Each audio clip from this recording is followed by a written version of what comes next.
care if this fucking show starts. Fuck you.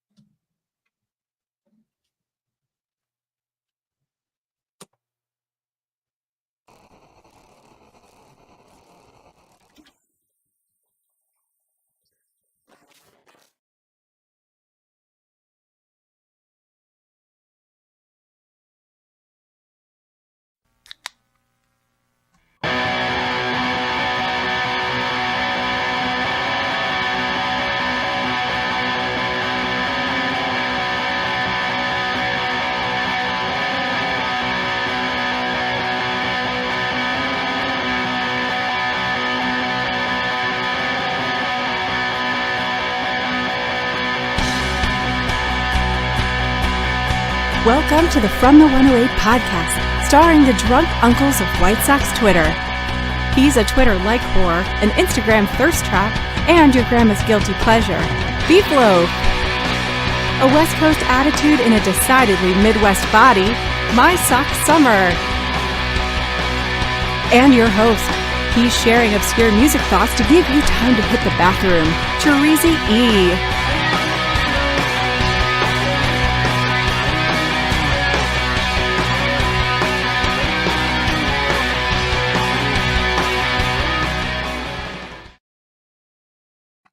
Thank you, Quarantine. Welcome to the From the 108 podcast. Get ready for some baseball, beer, and bullshit. And remember the drinking rules. If Beef Loaf says allegedly, or that he made a video about that, you drink.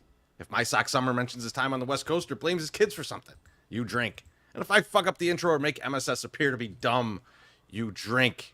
And of course, you can make all of us drink for a tip of $1.08 or more. I prefer more. But speaking of drinking, fellas, what are you drinking? Beef Loaf, what are you drinking tonight? Oh, baby, I got the G4 on hand, the Blanco. Hell yeah. I've had enough beer for a little bit, so we're going to slow it down. Little tequila night for you, and we got some great interviews on tap, so I'm looking forward to it. I am excited for the interviews. It's going to be good. I like you tequila'd. Yeah, I feel well, tequila, huh? I feel we get good production out of you on tequila. You're like a 40-year-old power hitter in the Mexico City team. So thank you, I appreciate that. So slow. No, I mean, hey, he's got to hit for power. He's hitting for get power. The first quickly. He's hitting for power. That's all that matters. Yeah. Unless Lenine Sosa. I'm the cleanup hitter on this squad, baby. That's the way I do. All right, nothing wrong with that. Lenine Sosa is quickly becoming the worst baseball player in the league. Today he ran in front of somebody. He ran in front of Nicky Lopez and backhanded a ball that he had no chance at, and then threw it almost into the dugout. Luckily, Vaughn got it. He's per Sosa non grata right now. Yeah, he needs to just go. He needs to go. That's right. My Sock Summer, what are you drinking? Special night calls for a special bottle. So what do you think I got tonight? Yeah, that's right. The E.H. Taylor small batch from our good friend over there, HBIC from the Bums.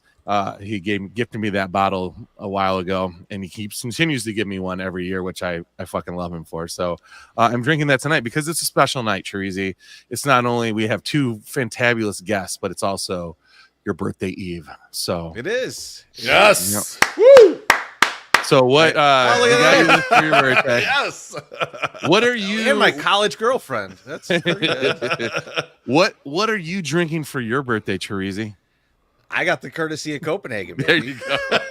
But I will Forever and ever. Let's go. I will tell you that the second half of the show is with Sammy P, and I know Beef is going to do a lot of the heavy lifting there. Yes, sir. So I may shift over to something else. Yes. Second half of the show, but we're going to start with the beer. Beautiful. We're going to start with cocaine. The beer. We're going to keep it good and kind of slow go to start. We'll see how it progresses through the night. But we do have a drink already. Our guy Jay Zell, he says, "Oh hey, the MLB what's standings up, are incorrect. Should be 8 losses in a row, but it says 7 losses. Hey, Beef Loaf, since you're bought and paid for by the Sox to promote season tickets, can you let them know to fix it? Southside, stand up." So you got it. I'm on it, baby. I'm on it for you. Thank you so much. Beef's gonna go on there and get it to the show 6. So exactly, I'm gonna get him to lower the runs allowed. That's that's the key for me, actually. I came over by the park after the game was over, and I was going to go straight up 33rd to go pick up my daughter, and they had it shut down. So I took a right because I was like, well, I can take a right and then I'll just go around the park and then kind of come through. And they couldn't do that either. So I had to do a flip around. But Mr. Southside saying up himself, John Sheriffin is walking down the street, and I'm like, hey, Oh man. and I almost wanted to stop and be like, hey, John, you wanna go for a ride? Like, I'll take you. I want to go pick up my kids and then I'll drop you off. I just want to check the temp, see how you're doing. Is everything all right? So what if he was like Kramer and he's like, I got nothing to do. I'm in. Let's go. I've done that with Southpaw before, and he's come. I mean, like, hey, Kyle, you want to ride home? He's like, sure. I go, can we go pick up my daughter first? And he's like, sure. So, yeah. No problem. Man, that's what a fucking bait and switch. Yeah, Right? no doubt. Hey, You want to ride home? Hey, we got 6 errands to do. I'm gonna drive you all the way across the city first, and then we'll drive you home. Sound like fun? He's already strapped into the seat. The car's moving. He's like, I'll walk. I'll walk. I'm good. Beef, how you doing tonight? You know what, guys? I've got a bit of a moral dilemma. I figured I would bring this up to you guys and have you help me judge the situation here. The first thing, I saw this in various spots, but I saw on Twitter, basically a story from the New York Post, and I put an image up on YouTube. It says, Baywatch actor Jeremy Jackson confesses to sniffing co-stars' swimsuits. And so when I look at the New York Post, it says Jeremy Jackson was just as bad as his Baywatch character, spilling the gross and intimate thing he used to do when his female co-stars weren't around. In the After Baywatch Moment in the Sun documentary that's gonna air August 28th, actually, that's just passed, so it's out there for you if you want. Jackson 43, who played Hobie Buchanan on the popular 90s beach show, revealed that he sneaked into the actresses' trailers when they went home for the day and smelled their worn bathing suits. Quote, I would usually sneak into the women's trailers after they were done and grab their dirty bathing suits, and let's just say I smelled every bitch on Baywatch, Jackson shared. Wow. Adding he found one Baywatch babe's scent irresistible. He goes on to say, and Nicole was the big one for sure, he said in the clip. We had a very intimate moment, her and I, that she never knew about. Nicole Eggert's comment on it was, I knew Jeremy very well, and this surprises me not at all, she responded in the documentary. Jackson joined Baywatch in 1990. He was only 10 years old. He beat out some other child actors competing for the role, including Leonardo DiCaprio. He grew up on the set and remained on the show through its entirety when it ended in 1999. And Nicole said, I'm not even mad at 14-year-old Jeremy. I mean, puberty on a show like that, she joked. Yeah. I love grown-up Jeremy for being honest about 14-year-old Jeremy. So we have panty-sniffing teenager on Baywatch as item number 1 for you guys on a moral judgment I've got here.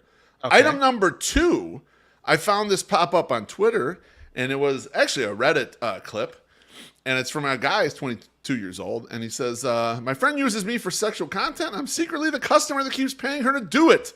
And it says, my best friend, who's a female, 22, is a girl who I'm insanely attracted to. She only sees me as a friend, though, since she is a lesbian and would never be in a relationship with a man. She confided in me that she started making sexual content online for extra money.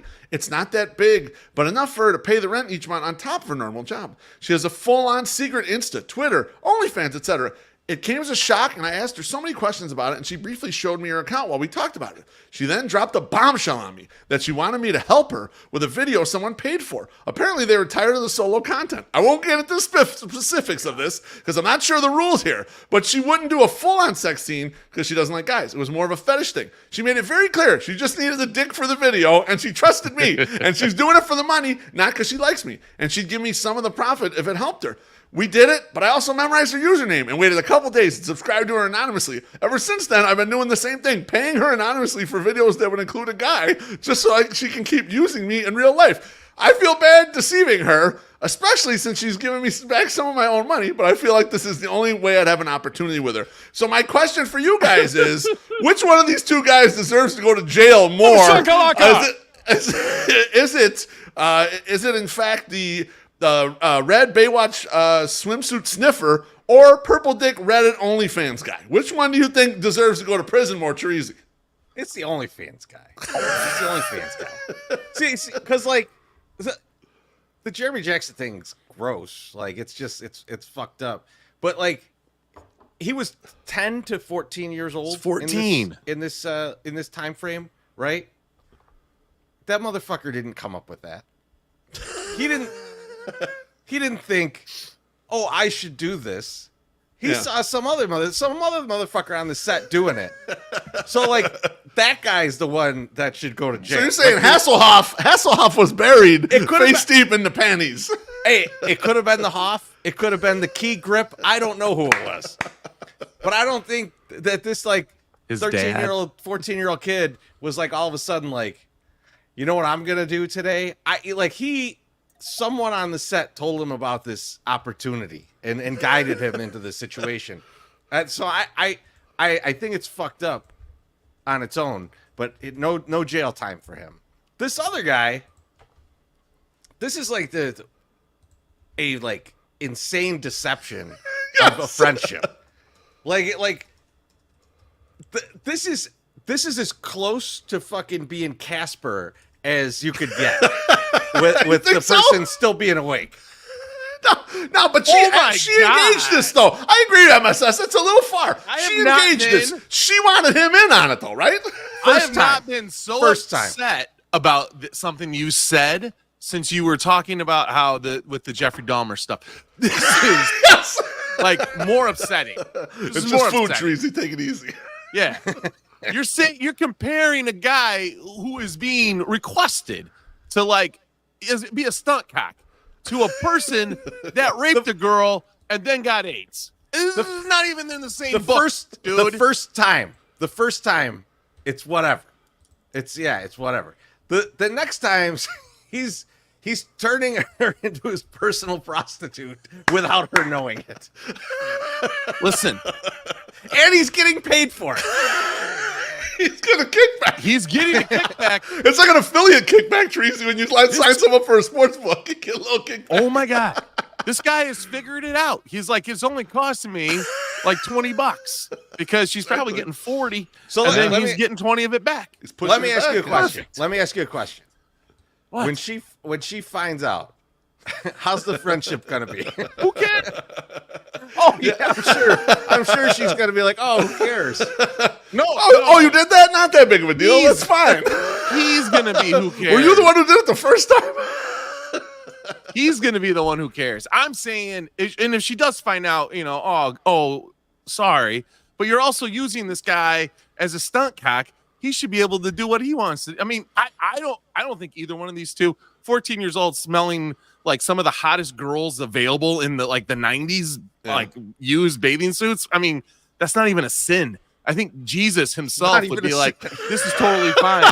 You could do this. It's in the Bible that was okay, actually. He's like, listen, I wouldn't have made them this hot and put you this close to them if I didn't want you to smell their vaginas. So he's definitely okay. He's okay by me. 14, there's a lot of hormones going through there.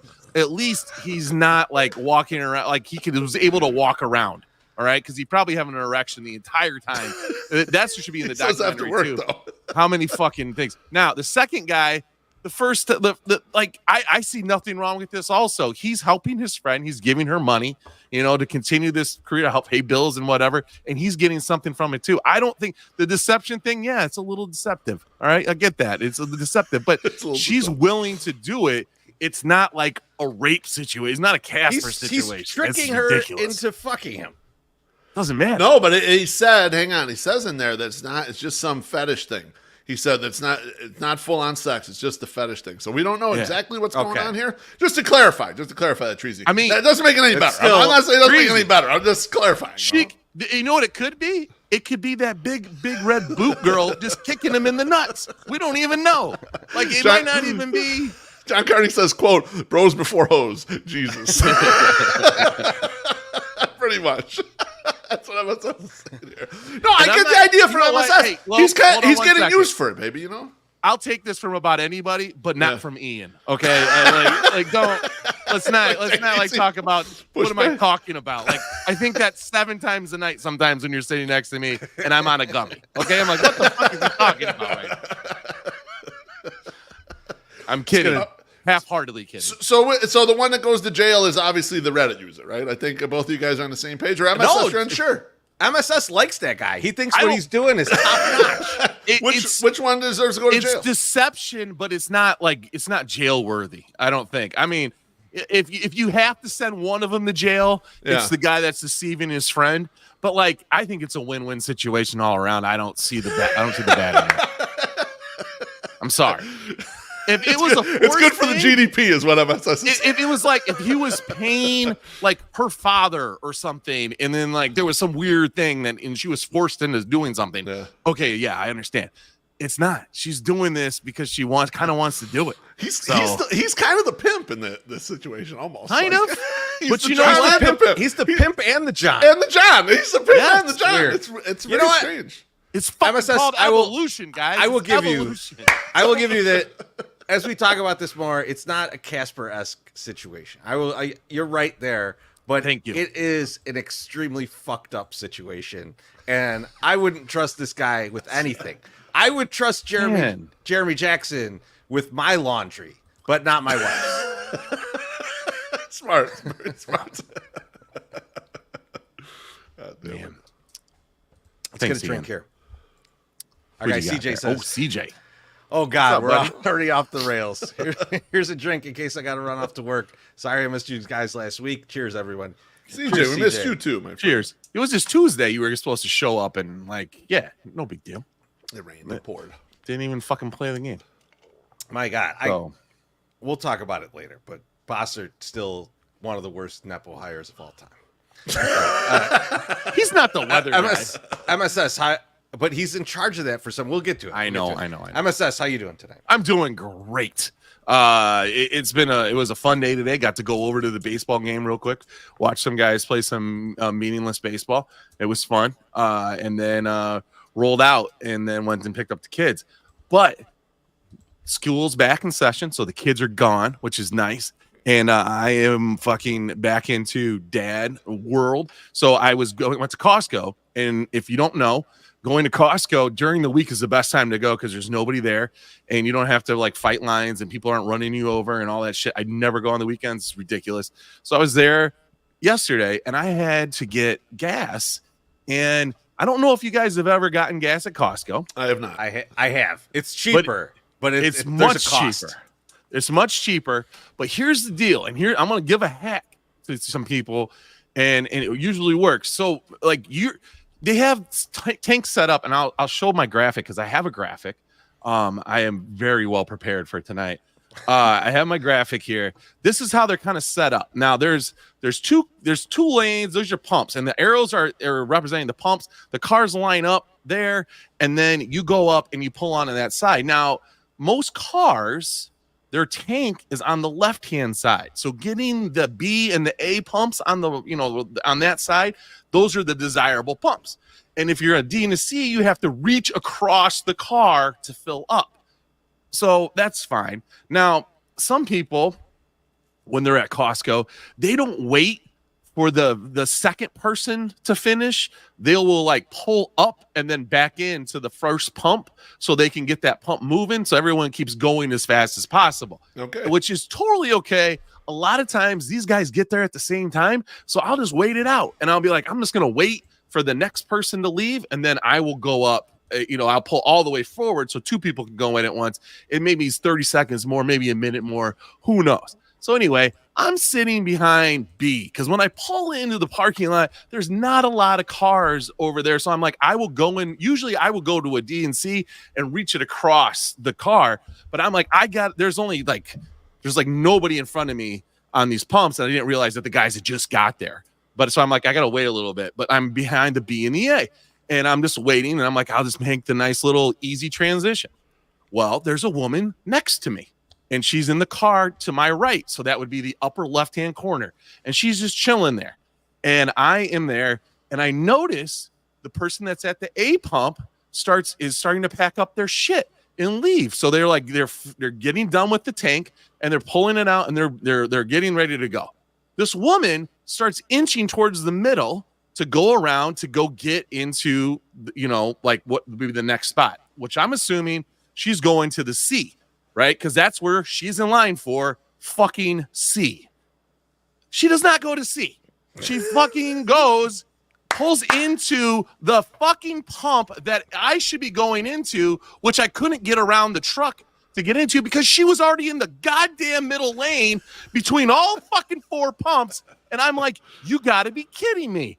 And I am sitting there fucking livid. I literally audibly, I wish I had like people like, that were there and could hear me. I audibly just go, what the fuck is that person doing? And I was like, this is insanity. And she pulls up, goes right in the front, right where I'm going to fucking go. And I'm like, where is this okay? This is not okay. You were in we the used to live in a line. Society. We used to live in a society, MSS. This is just horrible. I'm like, you can't listen. I'm pissed. I get pissed in the car regardless. Okay. People don't stop long enough at the fucking stop sign. People don't do the right thing when we're merging on the highways. I am irrationally upset in the car like 24/7. Like it's not good. It's not healthy. We know this, and it's bad. This pushed me to a point, and I was like, this is fucking nuts. So I'm like, but I'm so mad. Listen, Miss Loaf, okay? No, I'm not in a hurry. But that was my pump, and I should have gotten my pump. That's somebody like walking up at Costco when you're checking out and just going, oh, your line moved quicker. I'm going to go in your fucking line. No, you're not. You're getting the line that you're fucking in. So I am so pissed. Lonnie says, imagine him getting this mad with Schriffen in the car. Oh, awesome. Imagine John Schriffen trying to calm you down. Don't worry about it. You'll get the pump eventually. I imagine Southpaw in there next to him, just emoting the whole thing, just like he would be like, you go out there and yell at that woman. Now, I'm sitting there going, listen. Should I be this angry? Absolutely not. Should I go yell at this person? Absolutely not. Am I going to give this person fucking death stares the entire time that I'm like fucking filling my trunk, my tank? Yes. And I did. I just stood there and stared and just shook my head, looking at the person who is not looking at me at all because she knows what she did. And then she got in her car while she's pumping and shut the door. It's like, yeah, because you know what you did and it was fucking wrong. So I'm like, I'm not doing anything. Now, MSS, you said you're staring at her. Were you pumping gas too? And then what pump did you end up at? So she got A. Where's you end up? I got up to B when the guy left. You got B. Okay, got it. Okay, got it. I mean, he was taking his time. It was fine. Yeah. It was not a big deal. But I was just pissed that I got jumped. Like somebody jumped in front of me. You should have had A. Shouldn't have worried about it. And then you leave. Could have went around, backed in, and would have been fine. Fine and dandy. Yeah. But no, I didn't get it. So now that we know how enraged MSS gets in his car, you know what I want? Remember when he had that dinosaur costume that he wore on the one episode? Yep. I want him driving around in that, so that like, so when he had a dinosaur costume. Yeah, remember you had the big fucking dinosaur Slimer. costume. No, it wasn't Slimer. I bet maybe it was Slimer. It was Slimer. Was it green? It was green, but I don't think it was Slimer. I swear to God it was. Okay. Whatever. Ghostbust me. Whatever it was. I want you wearing a big costume because I feel like you can be as mad as you fucking want. You jump out of the car and start screaming at somebody in that costume, they won't fuck around. They'll get out of it. I don't know, man. They'll think you're some kind of pervert, which you are. So I don't give away too much information. I disagree with Teresa on this. You stay in your street clothes for this thing. So, okay. Well, but, I was so mad, and I was like, I'm not going to do what I should do, which is yell at the person. And that's just not, it's uncouth. It's unbecoming. It's not, whatever. I need to fucking do something, and just chill and not worry about it. And so I tried, and I did. And then I went into the Costco, and then everything was coming up MSS. They had $5 big bags of Flamin' Hot Cheetos. I was like, this is great. This is the best day. And then they had these shirts that I'd been waiting to go on clearance. They started at like $38. I got them for $12 a piece. I was like, I'm living the life right now. I got 2 of these things. So yeah.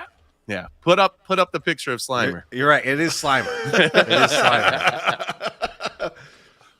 You can see why I might have thought it was a dinosaur. I agree, Treasy. That's a very good look. I take it back. I'm pretty sure, Treasy, when I came out, because I was like, hey, listen, if we get a $25 tip, I'll put on this outfit that I bought at the thrift store.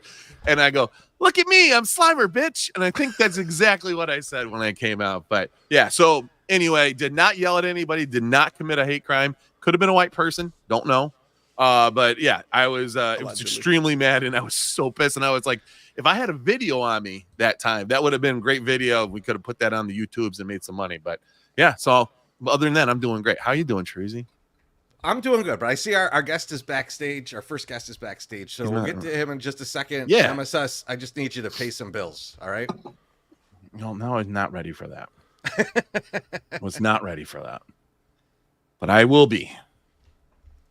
Back to school. To prove to Dad I'm not a fool. That's Billy Madison. You said you want more deals, so we're excited to bring back daily specials Monday through Friday. Our popular Tuesday and Wednesday specials are staying, featuring a nice discount for a full pound of our original large and lightly breaded shrimp. New to the lineup is a Meatless Monday special, featuring a half order of the new plant-based Shockin' Shrimp. We think our new Thursday special will be a hit.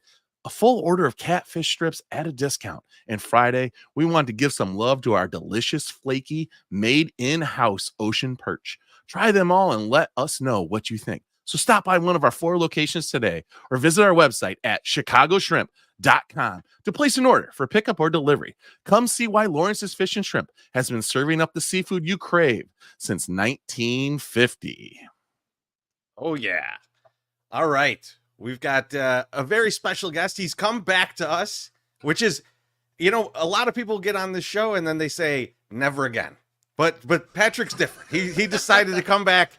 And since the time we had him on right after he got the mustard belt. He's got 2 new world records under his belt since then. We're going to have him on right now. We're going to talk all kinds of shit. I can't wait for it. Patrick Bertoletti, welcome to the show, my friend. You guys see my really awful Joey Chestnut shirt that I'm wearing? Yes, I love it. I love it. Beautiful. Nice. Hey, I got to ask, how many times did you yell the C word when you were yelling at that lady? That'd have been a lot. You know what? I have 2 daughters, Patrick, so I try not to say bitch as much as possible and cunt because it's just so demeaning. Like, just in general, it's just like whatever. But if anybody deserved to be fucking called a cunt, it was that woman. I'm sorry. It definitely was. And Teresi knows the other woman that deserves to be called a C word, and she's the machine hogging bitch at my gym who's like always taking like 7 machines in areas at a time and then yells at people when they go to like start working out. She's like, oh, no, I'm using that. And you're like, but you're over there. Like, you're 15 feet away. And then she's like, no, I'm working sets. Get the fuck out of here. Do one fucking thing at a time and then move the fuck out. It's a gym. It's a society. We have rules. So sorry about that. But you got me started. So it's kind of your fault, Patrick. Thanks for coming on the show again. Last thing I gotta say, that lady sounds like she's not attractive because otherwise you'd let it go, right? She's talking Yeah, okay. If she would have stayed out of her car and like bent over or something, like if she was a Baywatch like reject or something, yeah, maybe, yeah. Yeah, you would have been smelling the sniffing her stuff. Yeah. Sure. So Patrick, it was close to a month ago. I reached out to you and I was like, I just threw a text out there. It's like, hey, maybe you want to come back to the show. And like for a couple hours, I was with Beef a little while later that day, and I was like, I reached out to Bertoletti. He's not gotten back to me. I got maybe he just doesn't want to do the show. And like 5 minutes later, Beef's like, I think he's busy. And I was like, what do you mean? And it was a picture of you with Kevin Hart and Kenan Thompson. Oh yeah. We need a little explanation here. What was going on? They after Nathan's, they wanted me to go do some fake eating. They wanted me to eat escargot because the Olympics were in Paris. So I just went to their studio in LA and ate a shit ton of escargot. Oh my god! How many snails did you put down? They didn't weigh it, but I think I ate between like 3 and 5 pounds in 2 minutes. So it was a good amount. Yeah. Now, I remember seeing the video. It looked like Kevin Hart was almost getting a little bit sick watching you eat. Did you lose a little respect for him then, Patrick? Because I might have. Come on, you know what's coming, and then he's just like he looks like he's gagging a little bit. I think he was hamming it up, but I just wanted to stop and be like, I'm the one eating these gross ass things, not you guys. But he was just trying to play it up because it was gross, and they had like a GoPro, like a weird shot that was unnecessary but hilarious and gross. So I get it. Yeah, it was good. It was like a good quick trip. The head writers are like the Sklar brothers. Do you guys know them? The twin brothers. So they recommended me, and I know them. So that's how it worked out. It was great. Oh, beautiful. Perfect. That's awesome. So who's funnier off air? Is it Kenan or Kevin? I didn't really talk to either of them. I would probably guess Kevin though, to be honest. Okay, Oh man, Yeah. fucking. Well, Keenan does that car commercial. He's like, cars.com, and then he does this like he's like, we'll be flying around in cars in 20 years, and we won't need cars.com. And then it's I like the that worst commercial ever. You're comparing the Keenan commercial to the career of stand-up comedy. He's hilarious. I think we got an easy winner there. I think Yes. I think I'm pretty low on the celebrity status, so they probably were just like, this guy eats a lot. I think before me, Tara Lipinski was there, so like, I think they were just like, what the fuck is going on? Who booked this asshole? Listen, So, you I get it. I can't don't- talk down about yourself like that. You can't say you're a low-level Oh, celebrity. I'm Coach him the only up, coach him one up, that gets to do MSS. it. There you go. Doing that. You have a belt and it weighs like it has weight to it. You cannot sit there and say, "Oh, I'm just a low-level celebrity." No, you're not. You are somebody that was what? It's like so many people tune into that on the 4th of July, and it's not a good holiday if you don't watch it live. And you won it, and you brought it to Chicago. true. I mean, Thank Jesus you. Christ. You know this. Yes, you deserve this. You're not a low-level celebrity. You are at least a B level. Okay, you are not C.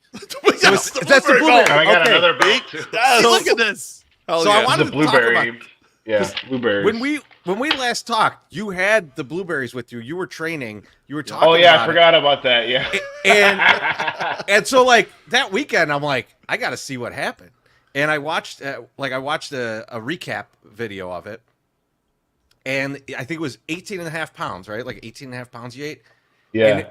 But you had told us like the digestion of a lot of blueberries is Oh yeah. off-putting. How did it Yeah. go after the 18 and a half pounds? I was actually really happy because I think I only did 15 pounds in practice, so I felt good. And yeah, it wasn't good. I had to drive back to Grand Rapids, and lots of whole blueberries were to be seen the next few days. And Oh my God. yeah, Oh dear. so, whatever so I you- told you guys, I'm sure. Yeah, you guys, it's exactly what you thought, but worse.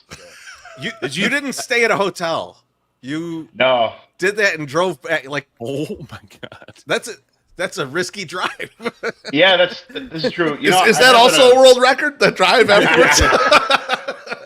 Yeah, it was a long day because I drove the morning of, so there and back, and then I think I went to the Fire game and shot hot dogs into the crowd that night. So it was like a long freaking day. So, Incredible. but No, I no keep, more uh, low-level celebrity talk. Come on, that's a lot. all right. That's But I pretty good. keep an emergency kit in my car for when I shit my pants, so I didn't need to use it this time. What, like a bucket? No, it's like a dude wipes, fresh underwear, and There you go. Yeah, so just I feel like this is like everybody should have this. Yeah, no, it's a I good feel like- call, actually. Over a certain age, Trees. You need it. Yeah, Oh, yeah. anyone You over need it, 40, Loaf. in my opinion. You've you know? you've shat yourself a couple times. You've I probably shat shat myself another- at work. I had to leave Yeah. work one time. I shit myself. We don't need to get back into all. It was just, you know what, Patrick was I have a huge nozola. It was a big sneeze at the urinal, and it just I just shit immediately. And I was like, well, maybe this wasn't so bad. Yes, it was so bad. I do need to go home. So that was it. You know. it happens to all of us. I wouldn't say the best of us, but it happens to all of us. Yeah. No, it does. At some point.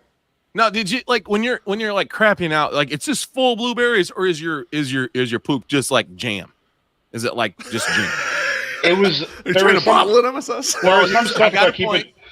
There was some stuff to keep it together, but I was pretty surprised to see how many blueberries were floating. Yeah. Okay. I can send you guys a picture off. No, off the no. podcast, Yeah, no, I you want to know. see this. Yeah, send it to Treasy. I We was want to just- check this out. I was just thinking, like, no, they got those monkeys that eat the coffee beans and then shit them out, and then people, Oh, rich yeah, people yeah. buy the things. I mean, there's got to be a market for like butt blueberry jam. Yeah, For Pooh Letty. Berries. For Letty Yeah, butt Pooh Berries. jam. You know, it'd just be great. I'm just saying. I don't know. Spread that on I'll eat into that. the sandwich for your kid when they go to Yeah. school. That sounds great. Man, just think of like the escargot poop would go like bananas. Like you could sell that. It would just goddamn. There was one time after the asparagus eating contest, my buddy wanted to bottle our pee and sell it on eBay. So we bottled it, and then when he dropped me off at the airport, I just threw it into the trunk of his car. So I don't know if he ended up selling it, but yeah, Man. You have all these ideas, you know. Like if I was in Jackass, you would have made like Pooh Berry muffins or Yes. trying trying to keep eating it to see how many times before they just go away. I don't know. Oh my God. So, You would be such a great ancillary character on that show. Like they're just like, hey, you have to eat the shit dog that just came out of Patrick's ass. Like you need to do it. Oh God, Sounds wonderful. it's like content ideas is flowing tonight. It's great. So you broke that record, and then I saw later on you went to, I think it was Long Island, and you did the Wendy's nugget challenge, and you ate 220 Wendy's nuggets, also a world record. yeah. And I love this quote. I was watching a video of you after you did it, and your quote was, "I'm not too full. I only ate 7 or 8 pounds of food." That is that really like kind of sets things apart from like a normal person eating, and then like what you guys do.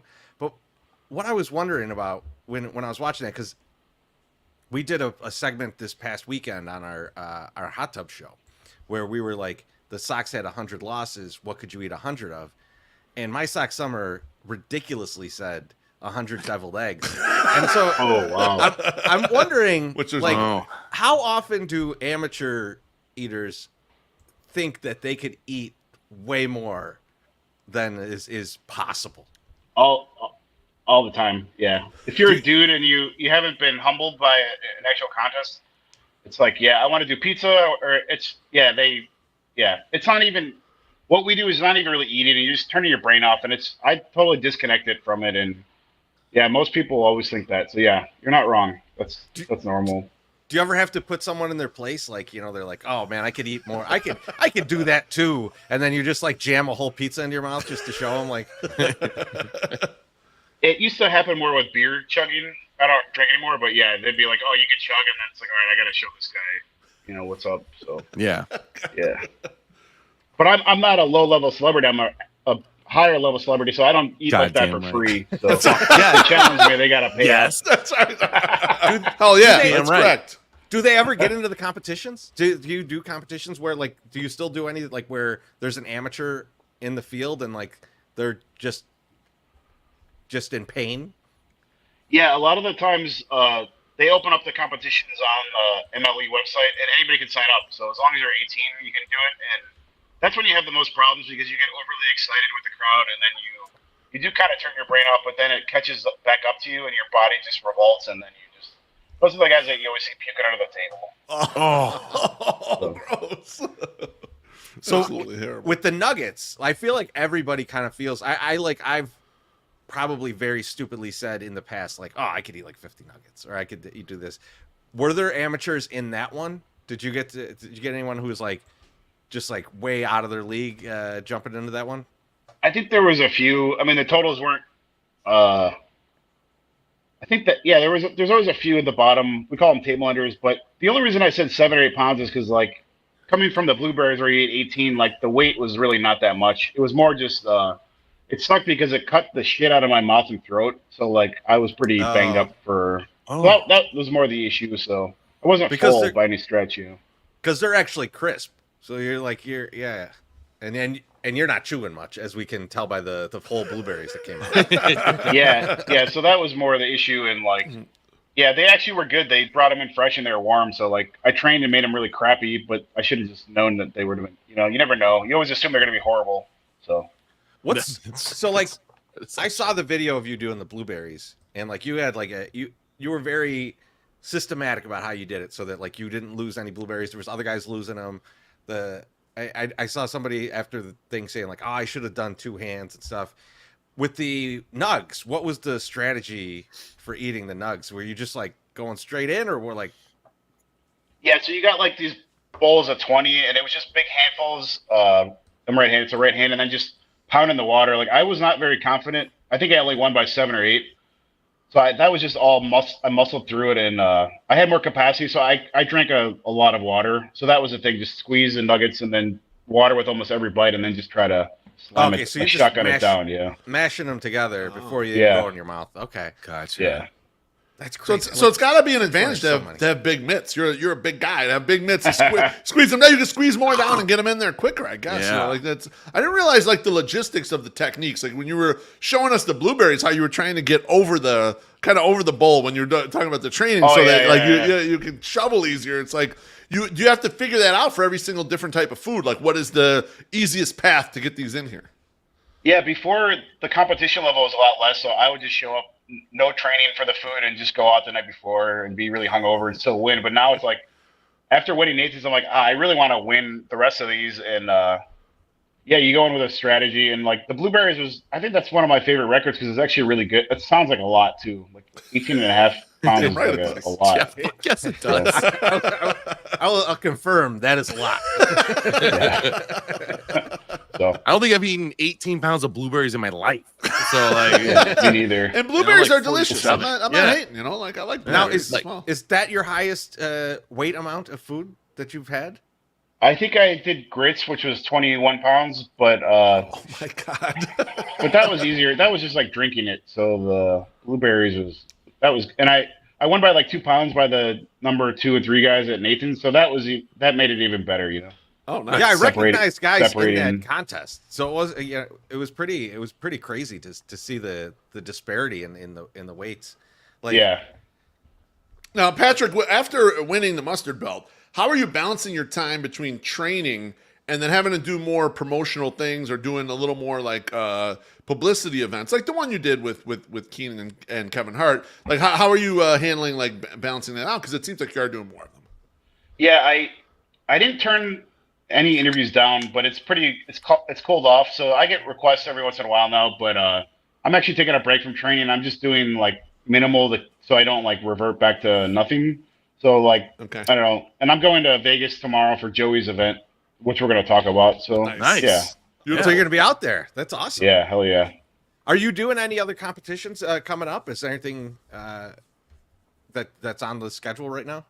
There are some coming up, but I am not confirmed, and I might be done for the rest of the year. So just chilling, It's like you're like a prize fighter. You don't need to fight every month. It's easy. Remember when little Julio Cesar Chavez, he fight every 2 months. It's like, bro, you're a champion. You don't got to fight so often. So I like this approach, Patrick. That's how I used to do it like 15 years ago. I would go to every single one, and then Joey's like, they're never going to give you anything if you just sign up and go to everyone. And now it's like, I don't really want to go to the events unless I don't mind doing it, but I've done a lot of them, and I don't want to say it's boring, but it just takes a lot of time and energy. And then working a normal job and then doing that, it's just like you have to, your energy is finite or whatever. Yeah, it's finite. Infinite thing. Fuck yeah, it is. I think you talked about it last time too when you were talking about the training for the Nathans, was like taking a break and like actually giving yourself a little time to rest and settle. It was like the breakthrough in it. So I would have hoped that like you're not just trying to like jam as many as possible in.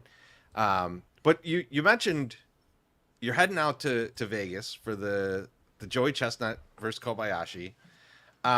Last time you were here, you said basically put your life savings on Joey Chestnut. Yes. I think all the books have caught up to that because it's like minus 1,600. Like $1,600 to win 100 on Joey Chestnut. Yeah. How big of a blowout is this going to be?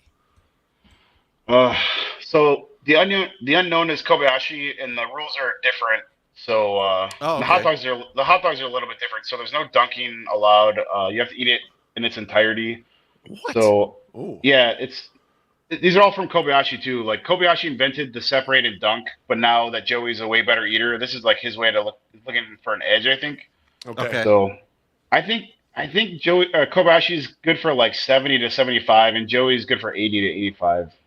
So wow. So I saw over-unders for them, and I saw Kobayashi at 49.5, Joey at 63.5. So you think they'll skate past those numbers, given the rules of this particular competition? Is it a different time limit too? It's 10 minutes, but they're not also eating. It's unbranded, but they're not going to be eating the normal like Nathan's hot dogs. So I think the ones they're going to be eating are going to be easier. And I went out to Indianapolis and helped Joey train, so I can confidently say that he is good for a lot of hot dogs, and it's kind of disturbing. It's kind of disturbing, and so much so that they have a rule. they have a rule at the end. Like if you tie, then there's like a 3-minute eat off. I'm like, you should just stay with him and just tie him and just put him away in the eat off. 3-minute eat off is like ridiculous. Just to mess with programs. Sounds ridiculous. So what? Okay. We talked about this the last time we had, like, what you did, like, in your training methods, you know, in the Nancy Reagan throat joke. That was a really good one.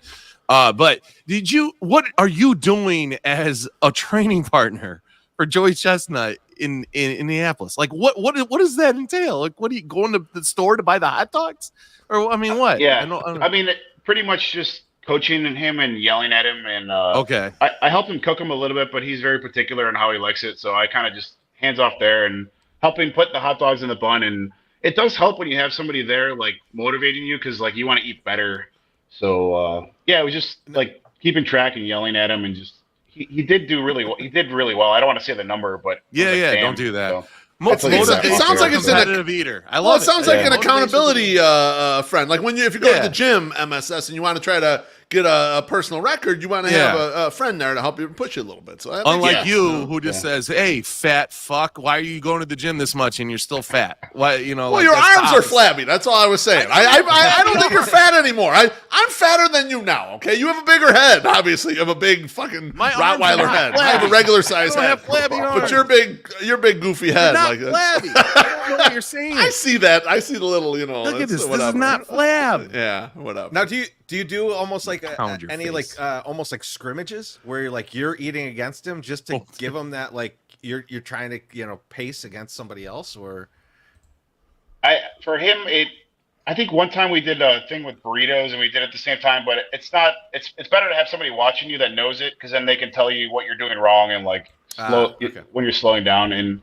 he would just kick my ass. So like I don't think it would be beneficial to him if I was eating next to him. You're just a good yeller. I like it. Yeah, I like that. Yes. Yeah. You know the LA Beast too, right? Oh yeah. So like we always joke that My Sock Summer looks like his his dumber brother, but like LA Feast we call him. We call him LA Feast, but like LA Yeast. Yeah, exactly. On our 5th anniversary show, we paid LA Beast to do like a cameo for us, just to do like a congratulations. He sent us an 18-minute video. Oh my god! And within it, he told us a story that he was like drunk, and he was with Joey Chestnut. Oh, I was there. Was this the butter thing? Story? Oh, please tell it. Yeah. Okay, you can confirm this then. Yeah, that happened. Yeah. How poorly did it go for him? Because he kind of just brushed it off at the end. He's like, oh, he kicked the shit out of me. Yeah, I think they both were extremely intoxicated. We had to go to like 3 different 7-Elevens to get the butter, and then they did it out in front. And Matt Stoney was also there filming. Like, I think he was probably underage, and it didn't go well. It didn't go well for either of them. I remember them both being violently ill after. So yeah, it's totally true and like hilarious. I kind of forgot about that. Man. That's the one guy you don't fuck with and say you can kick his ass when you're drunk. Right? He'll step up to it for sure. Yeah, he was giving us like a motivational speech, and he was like, "I want you to have the determination of Joey Chestnut." And then he's like, "I once told Joey Chestnut I could eat more butter than him." And he's like, and that motherfucker turned around and said, "What the fuck did you say?" It's like challenging MJ to a game, though. Like, that's a fucked right? Yeah, like let's play horse. It's on, bitch. We got a lot of Joey Chestnut information there. We appreciate that. The Kobayashi side, I go on his Wikipedia page. It's blank for 10 years. It's like fucking Oasis. Like it's just all of a sudden it's coming back and people seem to care. Like, what do you know what he's been doing? Has he been even like doing competitive eating on like the underground or something, some different league that we don't know about? Circuit. He moved back to Japan, so I'm sure he's done events like that, but they're not really that publicized. And I've eaten against him in other events, but I don't know the last time it was, maybe like 5 or 6 years ago. Okay. So he will do events, but that's the thing. He's a wild card, and it's a matchup that we needed fucking 10 years ago, you know. So yeah, right. Yeah, but yeah. I don't know. Now it's going into the mainstream, which is good because they're both able to capitalize and they both were underpaid for however long, you know. So I'm happy for him, and like I think Joey's gonna win, but hopefully it's at least close because then they get a couple more of these out of it. Yeah, it's good to get the payday out of it. Yeah, might as well get these prize fights, even if if Kobayashi's a little past his prime. Patrick, you mentioned you're going to be in Vegas for this. We're big Vegas guys. What's a Vegas trip look like for you? It's pretty lame, man. I think Joey's got his last practice tomorrow, so I'm going to help him with that. And then I have friends there, but I mean, now that I don't drink and I love food, and I don't have any plans, so I don't really gamble either. I'm sure I will after, and I'm purposely staying late till find out late Tuesday night so I can babysit Joey and just have a good time with him to celebrate. Now for the actual event, are you gonna is this gonna be like Mickey and Rocky's Corner? Are you gonna be there like yelling at him and shit during the event? I think I'll be visible. I told Joey I was gonna be in the crowd with my belt, like looking on like I'm the old the champ waiting. And I bought some Groucho Marx glasses to fake disguise because I don't think the MLE and Nathan's gonna be happy to see me there, but. I don't know. Joey's my buddy. So what am I supposed to? I forgot about the feud. Yeah, that's right. It's kind of the Bobby Valentine, the glasses. Yeah. Oh man. He's got to be in Joey's disguise. I love it. Yeah, he's like, you can't do the disguise. It's not gonna make any sense because you're gonna be behind me. So I'm like, it's fine. And I'm excited. I think he's really nervous about it because he doesn't know what Kobayashi's gonna do, and Kobayashi is the OG freak with all this. Yeah. So I don't know. I think it's gonna be good. Well, Patrick, before we let you go, we got our buddy Sam is backstage. He wants to jump in and just say hello, so I'm gonna add him to the stage. Sammy, what's up, buddy? What up, boys? What up, legend? Bertoletti, Bertolini, Bertatoli. How many times did they pronounce your name wrong? I just wanted to be like, hey, shut up, Kel. But I didn't think about that one until later, So. Kel. Sam, how many good it. burgers can you eat? We got some predictions out of Patrick for the over under, and he's sending it through the roof on the over. For Joey. On both actually, but he likes Joey to win in a landslide, but he likes both overs. He does. See, my big concern with Kobayashi is that he's watched like these guys are, and he just gives up. You know what I'm saying? Look, my sock summer. What happens when Kobayashi looks over and he's at 18 and Joey's at 40? Does he? That's my throwing concern. a towel. That's my concern. Does he give up? Yeah, I don't think he'll give up. No, he's got too much pride. And the thing with the hot dogs is it's going to be relatively close. It's going to be towards the end where Joey separates. So Joey's going to be slowly getting the lead, like minute by minute. And I don't know. I love that. I love Kobayashi, but he's just like a little nuts. So I don't know. I just hope for the sport that it's like closer than I think it's going to be. And I really just don't think Joey's going to. Kobayashi's not going to quit, but I just don't see Joey losing either. No, well, he's minus 1,000, so you got to lay 1,000 to win 100. But let me ask you a question, and I did basically barge into your party here, so no, you can do that. Go for it, Sammy. Do it, baby. Well, I'm curious because when they asked me, Patrick, at work, this year without Joey, they're like, handicap the hot dog contest, and I have no idea what's going to happen, right? But my angle that I basically convinced myself into was that without Joey, you guys would all be better because you would all be pushing each other, right? There was no alpha who was up 20 dogs. Did you feel that extra competitiveness when you knew that it was actually still, up for grabs with 4 minutes to go? Yeah, going in, I knew months before that he probably wasn't going to be there. So I had that ahead of the other guys. But the problem was with the other eaters is they thought that if they did what they did in years past, that they had a good shot at it. But I went in, I'm like, I got to get to 60 to make sure. And even with 60, I didn't know that I was going to win. So I guess I was a little bit more motivated. You're right. And I don't know. The motivation doesn't always necessarily help, So Joey is a freak, and I don't know. It was a good year. It was a good year. Damn right. It was a good performance. So, I don't know if that helped to answer your question. I think I just rambled, but sorry. I think you said yes. It was a little more competitive. I think that's what I heard. Yeah. Patrick, I did write a blog after your last appearance, and I did ask the White Sox to make a bobblehead for you. I don't know if you saw it, but I'm going to show you because you've been busy. This is what I want, a bobblehead of you. Oh, that's sweet. Oh, the old think Sox. Yeah. we're going to make this happen. Next year, might not be able to put Nathan's on that, but I think this should be a giveaway for at least 20,000 people next year. And if it doesn't happen, we'll get some guy to make it for us, okay? We'll have three of them, me, you, and Joey. Can you put me in the shorts that went along with those for that 1 year in Sox, right? Didn't they wear shorts that 1 year? Yes. Oh yeah, yes, they did. Yeah. Oh shit! I'm in the Speedo. Oh, You're in the Speedo, yes. I didn't even see that. Oh my god! You're a true American hero, my friend. You can't not have the fucking, the old Gloria on your nutsack. We have to have that there. I'm sure that's that'll not the 4th translate of well and July. it's shrunk down for the bobblehead. Yeah. Yeah, it'll look great. Don't worry about it. Your ass. That's is gonna look that'll gangin' be the too. bigger Don't worry part. about That's it. what's gonna bobble. That's the bigger part. Oh, so don't worry. that's So nice. yeah, we got you covered. Don't worry. I want to do the 9 and 9, but have you guys seen that guy that chugs with Barstool that chugs $100 versus $20 if you lose to the Yes. guy? Yeah. So I reached out to him.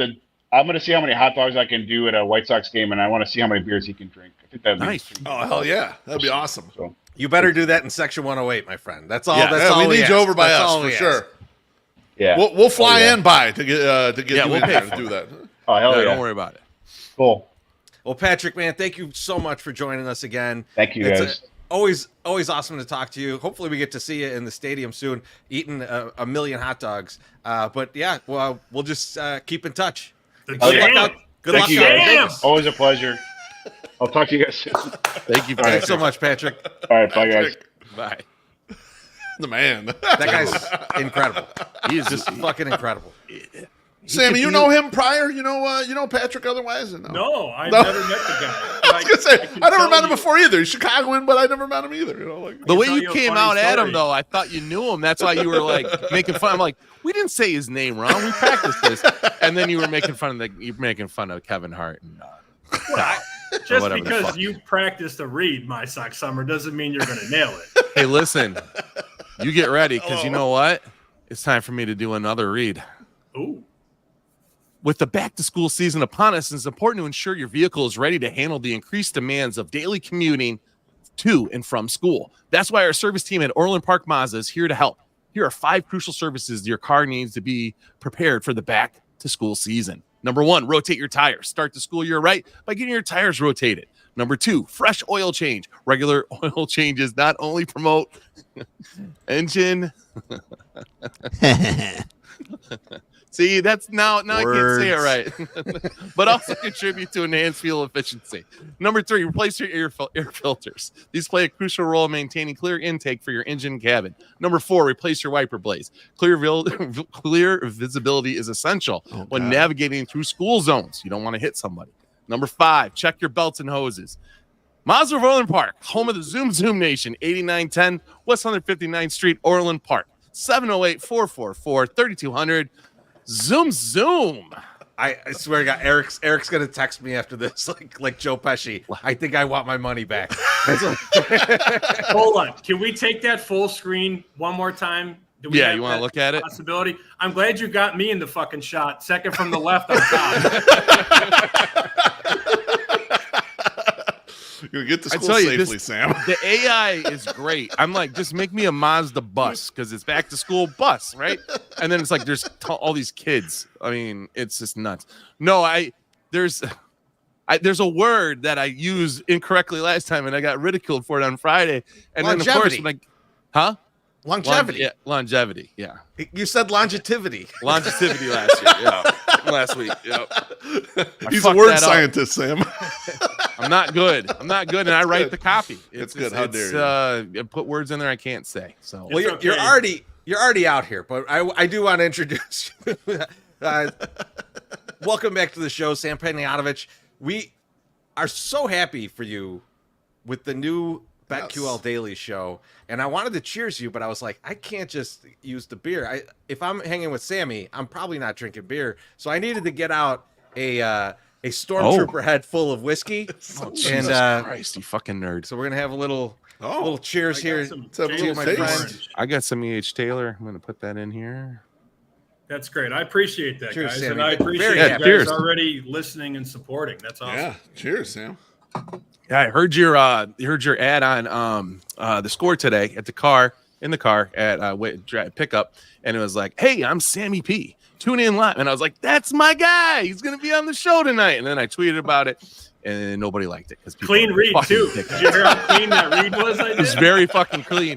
I mean, you do this for a living, Sam. I hope you do it better than me. I mean, I guess I get paid to do this. This is sort of my living. But yeah, Sammy, no, Teresi and I have been listening to the morning show, and MSS listened when I told him Kelly in Vegas is going to be on. I'm not exactly sure why, but he said he was going to check it out on the YouTube. So He probably did watched jump it. in I for watched- it. I I watched it. a little bit of it. Yeah, I I'm watched not the sure Twitch. why. We got I got a bunch of gambling talk, and then I heard I got to go, and then I was like, oh, I got to go too. I love so far. I mean, we've been on the air 4 days now, and much like I tweet at you guys with the inside jokes from your show, Teresi's already caught on to Joe O's neighbor that plays the Fleetwood Mac album every day. Did you hear that story, Beef? I don't know if you told I me. didn't hear the full story. No, I didn't hear the full story. Insanity. I've been listening from like when you guys get on about 8 until I get to the office about 9:30 or 9:45. I'm not trying to fact check you when you. No, listen. I'm just saying I just missed the story. You know, like I He's was lying, dying Sam. because Joe O said that he's got this neighbor and he's out in the Southwest burbs. So they got a lot of land and it's easy to escape a lot of the bullshit from your neighbors, right? But he's got this one neighbor that lives either a house or a house down from him that blasts the Fleetwood Mac album every day from start to finish. The same album every day. The dance. It's so it's like definitely the rumored. comeback. so the live album. That's the the live comeback album. live Yeah. album. Yeah. Yes. Is Incredible. Pedro in his that's- garage? That's insane person behavior, man. That is just that's just you have to be insane. Like you or it's just that person's been dead for months and it's just it's like their on alarm goes autoplay? off. Yes. They have a CD Just alarm plays all the way clock and it through. just goes off every day. Yeah, that was a wild story. But I also I don't know if he's watching, but there's a good chance he is. So I want to give him a shout out now. Mitch Rosen drilled this new lineup, to add Femi, to add Brad Evans, to bring me in. And, Joe and I started Chicken Dinner in 2016 because I was working at WGN Radio. And I remember at the time I was doing the weekend morning updates and I would give, the preview for the game. Bears are at the Titans. Jay Cutler's questionable. Kyle Long's out as he was every week. Yeah. And then I'd say the Bears are a 3-point favorite. And we had this boss that wore a bunch of jewelry and he was like this hippie and he was like, hey man, like, I don't know if we should be like giving the point spreads, man. And I'm like, okay, fine. So I couldn't talk gambling at WGN and Joe at the Score was trying to push for gambling, but this is before it's legal. Right. And they just couldn't find the time, which makes sense. So we decided, all right, we're going to do this show together, call it Chicken Dinner, do it once a week. And we started it in 2016 and we did a really good job, I thought, for a couple of years. And for him to know the past and turn it into the present and the future, I thought was awesome. So Mitch, I'm sure you're probably listening. You're going to listen. This lineup is awesome. And I'm so happy to be a part of it. That's Yeah, awesome. it is an awesome lineup. I mean, like any time of day you could turn it on and get like actual good gambling information. Like there's just Right. like Sam, you know me and Beef. We've been in it thick for forever, and for at least the past like 15 years, And the shit that we hear now that gambling's legal is like, what the fuck is this person talking about? Like this is just someone trying to get you to do a same game parlay. That's all this is. And so like to hear this show and it being like, I mean, like I'm listening on the app, right? But you're over the air in like Detroit and some other places too. Like this being on regular radio, being like a mainstream show is like exciting for everybody who's been with it for like a really long time to see like it's like the underground band that you liked being like playing it like the world, and you're like, oh shit, yeah, all right, there's a main stage band now, Treasy, Like, actually, fucking awesome. the sharp guys we knew back in the day when we were deep into it, they would hate a show like this being on there. Like, don't give away that much information. that's true. Don't give people these.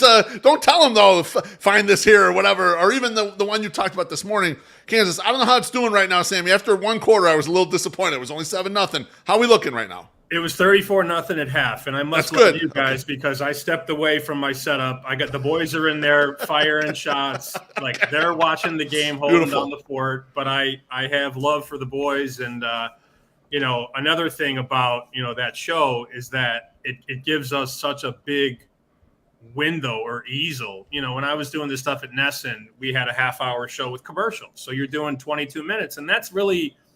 You can't really break down the things you want to break down in 22 minutes, especially when you're with not only one, but two other hosts. So you have, 3 people on a 22-minute show, you maybe get like 6 or 7 minutes.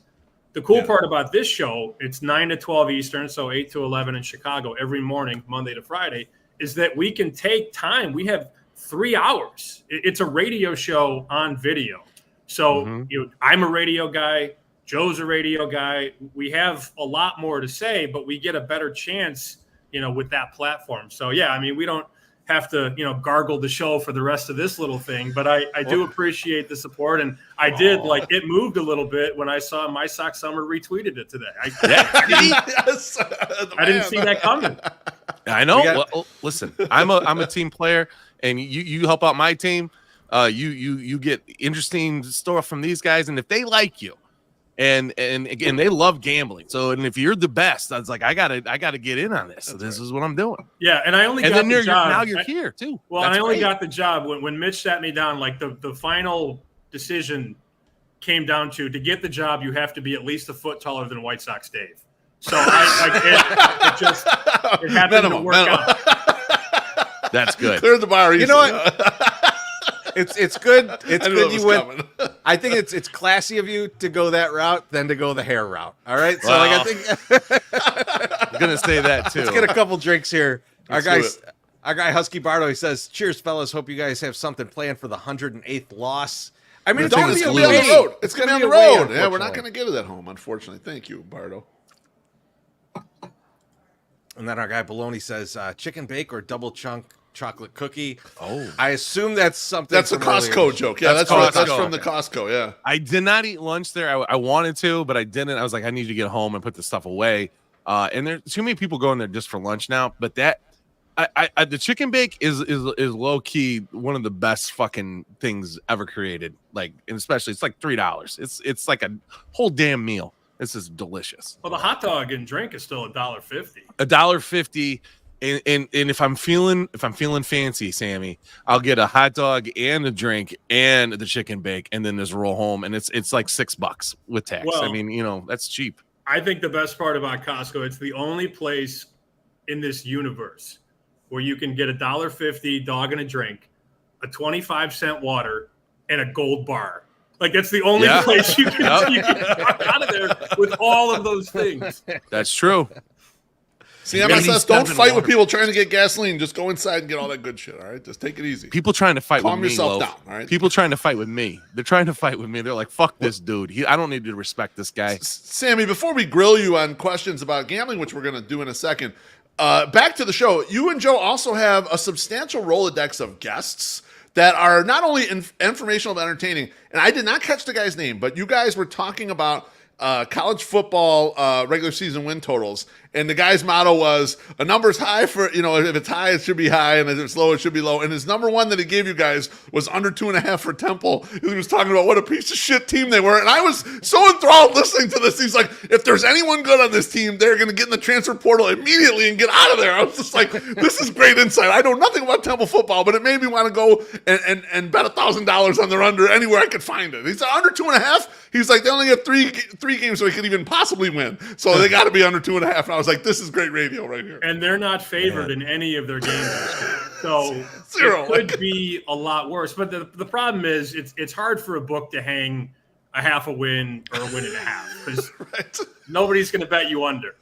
Like you're trying to balance the books. You're not trying to write 50-50. Everybody says, oh, you're trying to write 50-50. No, you're not trying to write 50-50 tickets. You're trying to balance the cash on both sides. So, yeah, if you made Temple 1.5, I don't think many people would, even if you're sharp, you probably don't bet under 1.5. But that was Chris Felica. We've had a great amount of guests. And, the best part, too, when we started to get these meetings going for the show, I said, look, I know that we're a BetMGM shop. I understand that. We will give BetMGM lines. We will talk about BetMGM. But we have to go into Vegas and go into the sports books and talk to guys at Circa, South Point, Westgate, Stations, Golden Nugget, because I know all these guys. Right. So you build these relationships and you have these friends that know so much and book big bets. Look, like DraftKings, FanDuel, like those guys aren't mostly booking big bets, but Circa was taking 20,000 a pop today on Colorado, North Dakota State. Damn. Like it's one thing to take $100 or $500 bets from sharps, but if you're taking 20,000 a click, that's the guy you want to talk to. Those are the guys you want to have on your show. So as of now, they're going to let us talk to all those guys, which is awesome. Beautiful. That's great. I hope you can still talk about shop for lines. We love BetMGM, but shop for lines because everybody should be trying to get the best out there. And it actually would help BetMGM if they're not the shitty line. You're sending people to win at somewhere else. But you mentioned the big bets, and that's always been a problem with props and things like that. And with what we were just talking about, the Chestnut and Kobayashi, I haven't seen that in an American book yet. You won't. It's not a sanctioned event. You won't see it.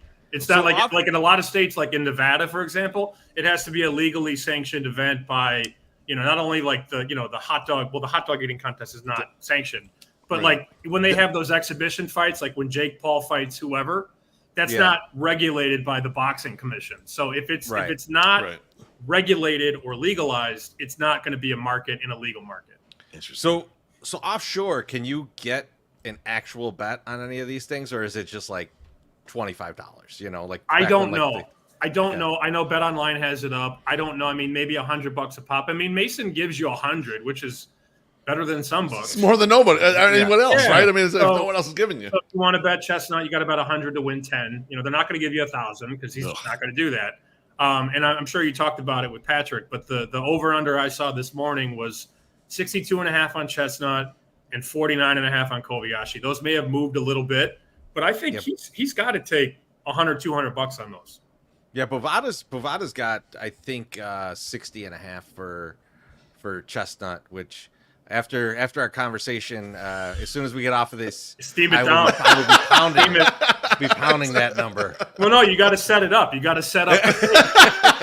Let them raise the limits and then hit the other side. That's right. Yeah, that's. Hell yeah.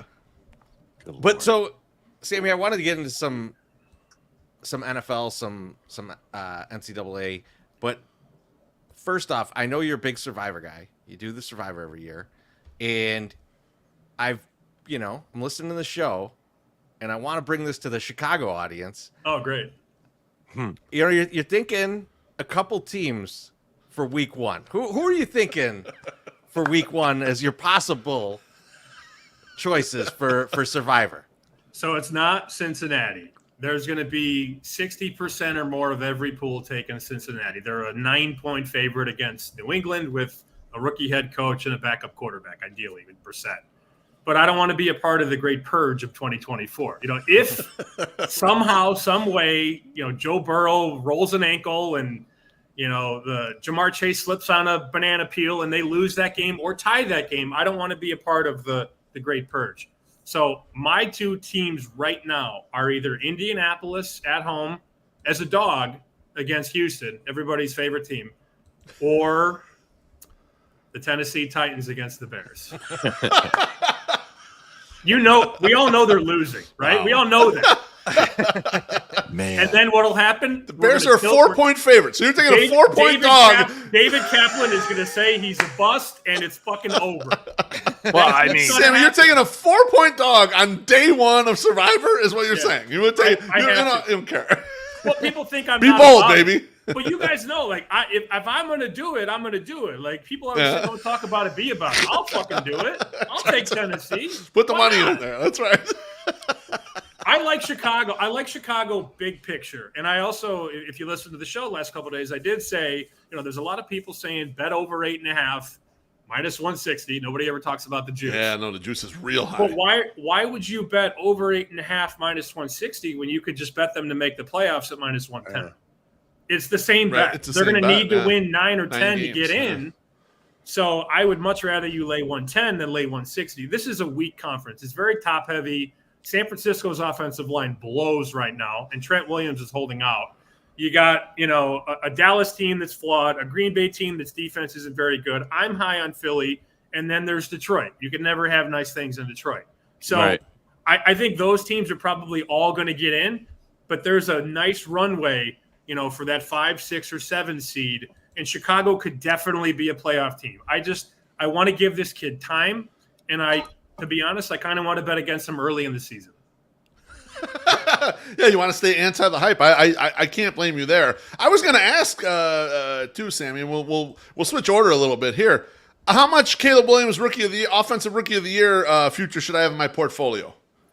I don't have any. So I don't have $1. I've got some Maserati Marv at 7-1, and then the longer shot I bet is Keon Coleman, who's now a wide receiver 1 in Buffalo. And I like these awards because you get good pokes on guys that are going to be in good spots. And you think about Buffalo, they lost Stephon Diggs to Houston, they lost Gabe Davis. So you slide in this rookie from Florida State who's 6'4", 215. He's going to get every chance to be the number 1 receiver. Now, Marv's going to be the 1-2 in Arizona, but Marv is 6-1. Keon Coleman is 30-1. Wow. And that's a guy who I think after a month or 6 weeks, he's going to be in that 10-1 range. So I'm starting my portfolio with Marv and with Coleman. You can then do what you got to do from there. But Caleb Williams plus 150, I'm not betting that. I mean, he's probably going to win, but at 3-2, the price sucks. Bad. Well, speaking of long shots, I mean, like, let's think about the divisions, right? Is there a long shot division bet that is enticing you? Arizona. I think if Kyler can stay healthy, if Marvin my can guy, yes, I love Kyler Murray. There he is. Oh, look at this. That's a real photo. That's actual right there. Is that this size, is the is that David against Goliath? Is that where'd you pull this from? That's a touchdown though. That's all I know. Look, I know a sharp guy that bet him at 50-1 to win the MVP. I didn't do it. I mean, look, last time San Francisco went to a Super Bowl and lost. They went 6-10 the next year. It's always weird when teams go far and don't make it in that last game, they fall apart. Look at the Eagles. The Eagles went to the Super Bowl. Should have won the Super Bowl. Lost and then missed they made the play. They made the bullshit wild card game and lost. Yeah. Things just go south. So if you put the San Francisco hype away, Matthew Stafford's 36, 37. There was a game last year when he couldn't grip the ball. That's exactly. That doesn't get better as we get older. And then Seattle's got a new coach, and they've got, Geno Smith. So I could make a case. I did bet them at 350 to make the playoffs. Mm-hmm. And they're like 13, 14-1 to win the division. If you want to bet 10 at 14-1, $10, it's a nice payout. MSS, get in on that shit. I'm writing this down. It's a nice long shot bet. I like those because, in the old days when we were gambling a lot, Treasy, we always had the last place team from the prior year. We would always find good prices on those. I'm still mad about the Astro. I'm still mad. The Astro, let's not even talk about that. We hedged it out to get a little profit, but we should have won like $50,000 on the Astros division, and they just shit themselves. No, I don't want to bring that up. Sam, you mentioned that you are big on Philadelphia, and I read your article on Fox Sports talking about Philadelphia kind of running.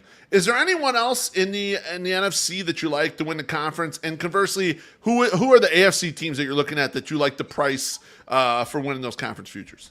So I only bet Philly right now. I bet them 7-1. That was one of the first bets I made in Vegas, and Circa gave me 7-1. So I bet like $3,000 to win 21. I think that's a really good bet. And right after I left Vegas, there was the Ayuk news, there was the Trent Williams news. So it came down a little bit. It's like 6-1, 550.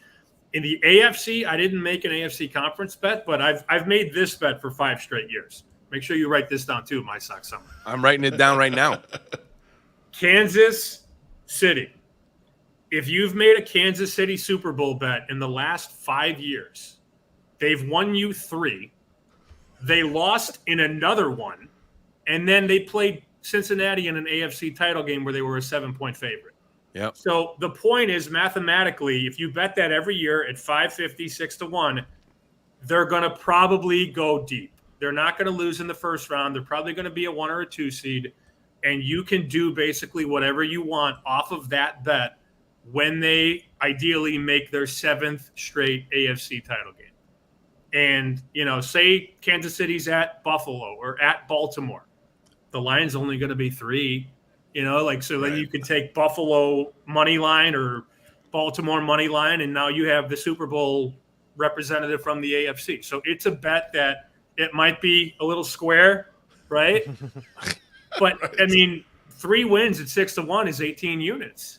And then you lose the other 2. So you're up 16 units if you bet that in the last 5 years. God damn.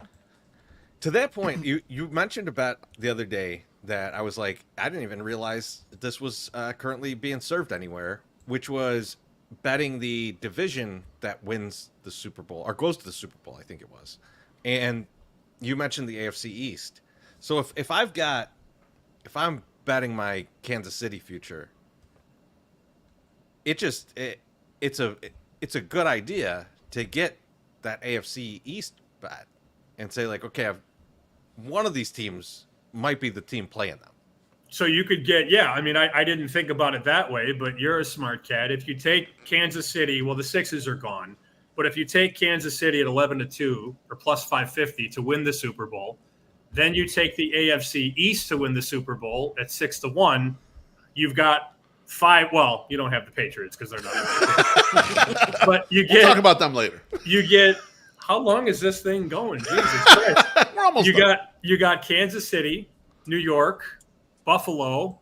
I don't think Miami's going to win it either, but you have 4 teams that could potentially make a run, and you're holding 6-1 and 6-1. So that's what it's all about. We don't bet teams, we bet numbers, and I hadn't thought about that, but that makes a lot of sense. Now, Sammy, I got to kick it to Beef because you touched on the Patriots for a second, and I think this is where this might end up. But Beef, tell them about your Jets bet. Okay, so I've had this bit. This is more of an internet bit than I need value here, Sammy. It's like I've had this bit for years now where I would bet the Jets money line every week. And the Twitter people loved it because I would get these high odds, plus 350, plus 450, sometimes even up to plus 1,000 when they beat the Rams that one time a couple years ago. And they would just love to shit on me when the Jets would lose. And then it was like a triumphant moment when they won. Now, the Jets have gotten too good because they have Aaron Rodgers, assuming he's in position the whole year. What I need from you is a recommendation on who my new team should be. A team that's going to be a double-digit underdog quite a bit during the year, where I'm going to get some 350s and 450s and occasionally a plus 600, when they're playing a juggernaut on the road or something. I need a team that I can invest in just for this bit, just to have like really bad high money line bets for people to laugh at me on the internet. This is NFL, right? NFL. Only. Yeah, NFL only. So it's got to be NFL. The sharpest group that I know made 2 bets right out of the gate. Over 5 and over 5.5 wins on the Carolina Panthers. It's not my bet, but these guys make a lot of money and they know what they're doing. Last year, I think they won 2 games. Yep. So the win total is a little bit higher and people don't want to bet on bad teams ideally. But there's a lot of hype and a lot of hope for this offensive coordinator turned head coach, Dave Canales. Now, Dave Canales was the OC last year in Tampa, and Baker Mayfield had a career year. Yeah, right. You go back to Seattle. Before Tampa, he's in Seattle. Geno Smith had a career year under Dave Canales. Yeah. Yep. And before that, Russell Wilson had a reinvigorated season under Dave Canales. So the hope there is that the schematics are better, the play calling is better, the coaching is better, the development is better, and the quarterback is better. Rookie quarterbacks often suck. That's just the way it is. They often suck. I mean, Peyton Manning sucked as a rookie. Right. So 28 picks. Bryce Young should be better. I don't know that you're going to get a lot of double digits, but there will be times this year when Carolina will be +7, +9, maybe +11. I mean, they play in a bad division. It's not like anybody's going to be a huge favorite. I don't know how many times they're double digits, but you could probably get them in a couple wins this year, 280 to 360. And you win one of those out of 3, you're in a good spot. I'm in good shape. Well, I'm on Front I love Street. this too because in the Chicago market, there's no one to shit on more than the Panthers for giving us all these picks. Exactly. Right? Like, so it's built in. Oh, these guys are idiots because they of all traded that. for Bryce Young, right? Like, so if someone like Bryce Young having a horrible game and costing you money, Beef, it's like, it's people that got to change their shorts after something like that. Yeah. That's it. It's absolutely perfect. I totally Might agree make there, people Tracy. forget about the Bears losing. Who knows? So we'll get to the White Sox in just a minute, but before we get to that, Sammy, something we know nothing about is college football. I don't think there's a podcast you could go on where people know less about college football. That's true. However, Did you know that UCLA was in Los Angeles? I did. I only know that because we They don't play there though. They we used play to- in Pasadena. We used to bet with a guy who went to UCLA. That's the only reason I know it. That's what they brought the coach out, the new coach at UCLA at Big Ten Media Day. They brought him out and they basically said, okay, give an opening statement. And Deshaun Foster got up there, former, Yes, NFL running Panther, back. former Panther. Yes, And he gets up there and goes, so glad to be here. Glad to be here at Media Day. We're building something over at UCLA, which is a school in Los Angeles. And then he froze. He didn't know what to do. He froze. And I was watching the screen at the time, and you saw the 14s disappear. The 14 went to 13, went to 12 and a half, because there were some people watching the press conference live going, this guy's not ready. He's not ready for college football. How are you not prepared for that moment? So this guy's going to build us a game plan for this year. beautiful. So they bet Hawaii during the Deshaun Foster press conference. That was the whole LA UCLA joke. Man, Oh that's my Pedro God. Gaffral-esque. If I Right. could. You know what I mean? We're going to kick your ass every University- night. University of California, Los Angeles. It's actually in Los Angeles. I don't know if you guys know. And Yeah, I well, picture some writer in unlike the back, Anaheim. some kid in the back like UCLA, Well, Los Angeles, taking notes. Sammy, I'm glad Treasy brought us here. We're getting here because I occasionally have had Tom Fornelli on my Au Jus podcast from CBS Sports, and he's a college football guy. And I asked him about the expanded playoff, the 12-team playoff. He's not in favor of it, mostly because he told me, he said, Beef, look, you put 12 teams in, that's fine. You get extra games and TV money, all that stuff. But really, there's only 2 or 3 teams that got a real shot at winning the national title. And so my question for you is, though, with the 12-team playoff, there's more bettable teams, I would think, to win the national title. Is there anyone that you're in on currently or that you're even eyeballing at this point? Because you're going to have a lot of fun if your team gets a home game in the first round of this and it kind of feels like an easy move on. There's hedging opportunities. There's a lot of different opportunities here. Who are you in on right now in college football for the national title? I think there's probably 6 teams that could win it, but you need a program that's loaded with talent and depth. Those are the 2 most important things, because if you're going to win multiple games in that playoff, you have to be obviously very good. You have to have talent at quarterback. You need good defensive line play, and you need, guys that can get up and down the field, whether they're running backs or receivers. And I think, you look at my ratings. I have Oregon number 1, Georgia number 2, Ohio State 3, Texas 4, Ole Miss 5, Alabama 6, LSU 7. LSU at 20-1 to me is a decent bet. So if Georgia and LSU played right now on a neutral, my line is 7. Georgia's a 7-point favorite, but that's high on what Georgia has done. And Georgia might not be that good. LSU might be better than the market perceives. So, to have Georgia at, 3-4-1 and have LSU at 20-1, to me, mathematically doesn't make sense. Yeah. That's a team that has NFL talent all over the field on offense and defense. And they did lose the Heisman winner, Jaden Daniels, but they drop in a kid whose dad is an NFL quarterback, an NFL offensive coordinator, Garrett Nussmeier. His dad's an OC in the NFL right now. He's going to be fine. and the offense will be different, but it doesn't mean it won't be efficient. He's not going to run for 70-yard touchdowns like Daniels did, but he might be better at getting in the pocket and going through his progressions and passing the ball. So that's a team, given the price and given the talent, 20 to 1 on LSU to me is a silly number. The hype on Oregon, Georgia, Ohio State drives up the price on everybody else. Love it. I mean, MSS, write that down, man. Let's I get just a little, did. Let's get a little of that. Okay. I kind of want to see the MSS list of bets. He should tweet it. He should tweet this mythical piece of paper. Along with the picture of me in the Mazda bus. It's LSU. It's LSU to win the national championship, right? Right. Or just that's right. Yeah, right. No, to win the national championship. Yeah, you get them in there, and then you can always hedge out of them as you get further down the path. Yeah. See, I know a lot about games. I'll help you with definitely that. know how to hedge. No, I'll help you with that. Sammy, I do have 108 money now. We've like taken some distributions, and they've given me cash. I went to Kansas City with these guys on our 108 road trip with Sox Machine. We stayed in a casino. I was hoping there was a pool in the casino. There was no pool. So I was at a place, and it was just drinking and gambling. And I was like, I might take some of this 108 money, go throw it on a table and go have some fun. I did not do that. So I have that money still. I might have to throw it into some MGM stuff, and then we'll start playing with all this stuff and see what goes this year. Might be fun. Yeah. Hey, buddy, you bet a little to win a lot. So that's, a lot of people, average bet is $10-20. Right. You bet $10 on a team that's 20 to 1. It is a season worth of drama, a season worth of excitement, and you have a chance if they make the playoff. Your ticket at $10 to win $200 has a shot. You just got to get it. Nice.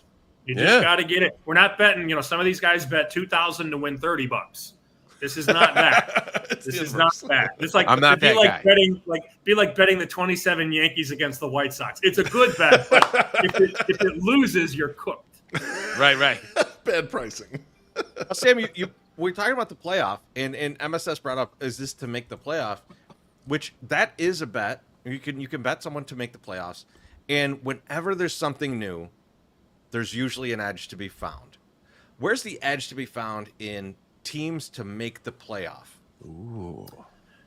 It's a really good question. I think the short answer is you're sort of getting jobbed on those teams, like Memphis to me, Boise State, Texas State. Those teams are the ones that probably have, good chances on the outside to make it, but the books and the whole percentages are all off. What would if you were going to guess what the price is on Memphis to make the playoff? What do you think it is? Now the way it works is like their conference gets if they go 11-1, they're going to make the playoff. Okay. They will make the playoff if they go 11-1 because they're in a decent conference. But when I throw out Memphis and make the playoff, what's a price that would entice you? I'm thinking like 10-1 or something. 5-1 in the market. Yeah. Oh, yes. So that's my point. Like your Memphises and your Boise's are both 4-5-1. Texas State should be 30-1, and they're 9-1. So they're just they're gauging the customer in terms of they get Oregon minus 600 to make the playoffs. Like they're gonna make it, but I gotta lay 60 to win 10 now. I might as well just put in the savings account. I don't. What am I gonna? I get nothing here.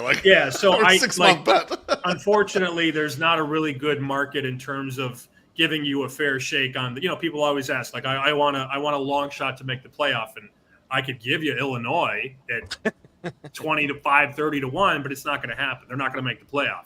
Right. I think that Memphis Boise State combo is very interesting, but I mean you nailed it, Treasy. It should be double figures. It shouldn't be 5-1. Yeah, that's terrible. Where I have seen and this is as an arb better, I love anything that's volatile, anything that's erratic.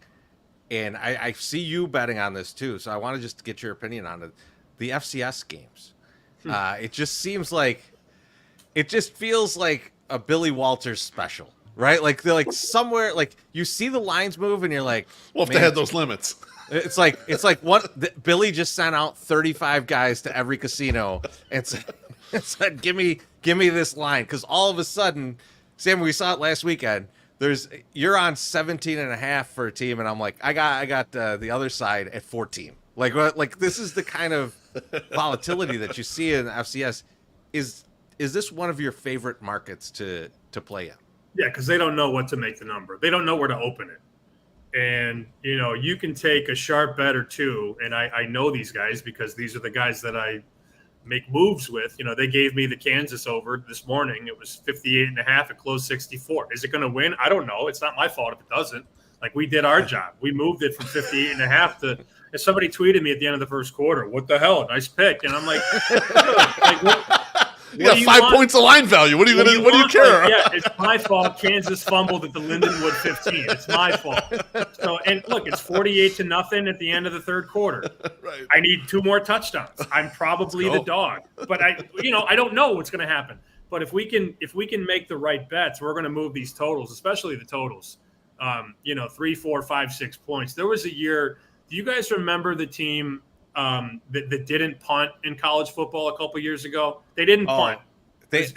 Incarnate is that close. Incarnate World or it was Presbyterian? Presbyterian. Okay. So they hired this math guy who became a coach and convinced the people at Presbyterian why you should never punt. So it'd be 4th and 20 at their 5, and they'd go for it. So Doesn't seem smart.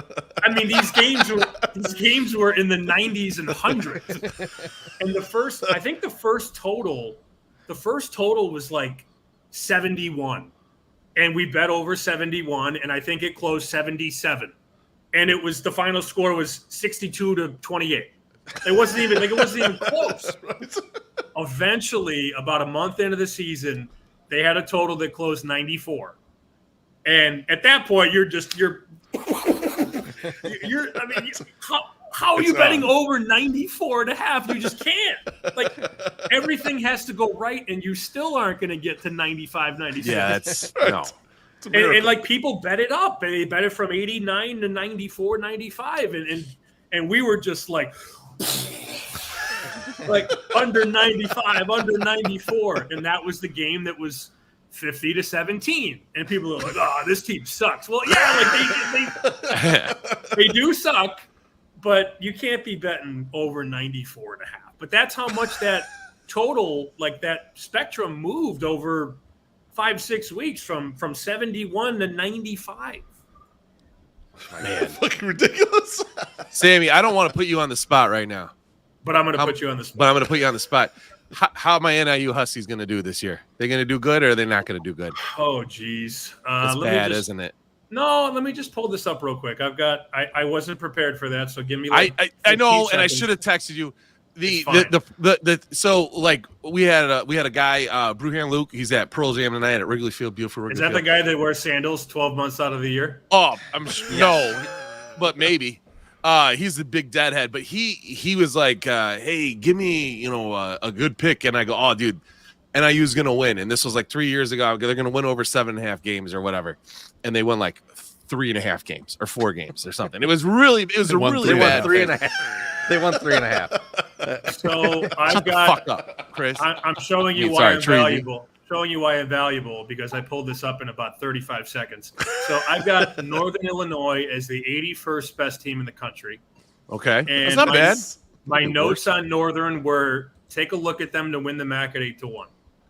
Okay. So they're replacing their quarterback, Rocky Lombardi, who just finished his 9th year in college. What feels He's like 40 years old. Yeah. Now under center, it's Rocky Lombardi. It's my dad's favorite college player last year. Yeah, my dad loves him. We went to his 70th birthday, and the first thing he told us, oh, Rocky finally graduated. Wait, serious? He's that big of a fan? Yes. Your dad's 70th? Oh, my God. Yes. Your dad's 70th or Rocky's 70th? Could be either, but it was our dad's, actually. Sammy, that's why he loves God. him. He would text me and he would be like, that 27-year-old kid just threw a touchdown. And it was I'm like, I don't know what this is, but I love it. I don't even know where he's at right now. Oh, he's a practice squad player in the NFL for the Bengals. He was on the field when Cincy played when they played the Bears because my dad was texting me. Oh my God. Rocky are was not good. Are you watching the Bears? My guy Rocky's on the field. So that's a team. He was not good last year either. That's a team in terms of Northern Illinois. Obviously, they're a longer shot to win the conference, but the MAC is never that special. That's come down a bit, like 7-1 now. Their win total 6.5. My sock summer, I would write this down: Huskies over 6.5. Over 6.5. There we go. Oh, all right, move. MSS. Hell yeah. The move. Now, Sammy, this is a White Sox podcast, so we unfortunately have to talk a little White Sox. But I did want to just bring up that. So the other night, it's Tuesday night. I get home from work. I'm like, it's 1,000 degrees. I'm like, I turn to Quarantine. I'm like, do you want to go to this game? It's like hot as hell out. And she goes, no, it's gonna storm in like a few minutes. And I was like, oh, I did not know that. So like we'll not go. And so I turn on the game, and at my house, I could look out the window. And I live 2 miles north of the stadium. It looks like the fucking end of Ghostbusters 2 outside. It did look like Ghostbusters. You're right. You're right. Over the fucking Sears Tower. And I'm like, I'm glad I'm not going to this game. And I see Garrett Crochet starting to pitch. And I'm like, why are they starting this game? He throws 4 pitches. It starts to rain. Dumps. And this is when the important pieces happen. Me, Beef, and Sammy are texting. And we're like, Crochet's not coming back. Nope. Crochet's not coming back. Do we got a live line anywhere? And I'm immediately looking. I'm way past the money line. I'm like, I want to see if anyone's still hanging Garrett Crochet under strikeouts. No one was. But the money line's out there at -155. And I'm like, Heaney and the Rangers against a bullpen game of the Sox. We got 155. I'm betting it all day. So I hammer it. The game gets washed. Suspended. Suspended. Suspended. Yeah. Yep. MGM honors the bets. So the next day, I've got Flexen on the mound against Heaney, -155. I was elated. My question to you, Sammy, is Roger Bossert the worst Nepo hire of all time? And it sounds like, isn't there like a familial succession plan in order, right? His son is like in the minors or some shit like that. And they're like, oh yeah, he's eventually going to take over. Yeah. Yep. In the year of our Lord 2024, with the advanced technology that we have for weather, how did they not know that the game was going to get pissed on? I don't understand. I'll say this, Sammy. I got out of my house and I just clicked the Weather Bug app because I was like, looking to the north, it looks a little dark up there. The south looks blue, You're like, okay, it's nice. But I'm like, I don't know. And the phone, like, just I've never seen it before. It just turns bright red and is like, seek shelter. You're in a tornado area. I was like, what the fuck is this? And then I walked down to the game just to go make sure that I got it there. So it's so funny. It's so funny that you said that. We had a kid in college who was never really on the air, and we did a morning show. I mean, like, nobody's listening. Like, your parents are listening, and maybe your girlfriend is listening, and that's it. So we had this kid. Our traffic person was out. So we had to have somebody read the traffic. It was part of the morning thing. It was part of the curriculum and all that. So we had this kid fill in, and he was a huge stoner. Nothing wrong with that. Love that. That's probably the worst guy to put on the air. So we tossed to him to give the traffic, and it's, like 8:30 in the morning on a Tuesday in Chicago. So we tossed it over to, Jacob in traffic, and Jacob goes, there's a lot of red and a little bit of green. Back to you.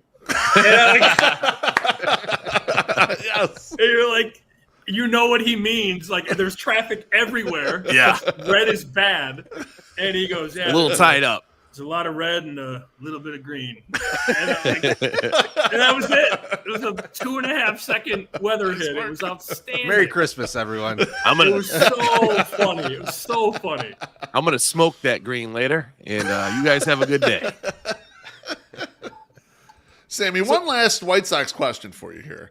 The White Sox are going down a historically bad path.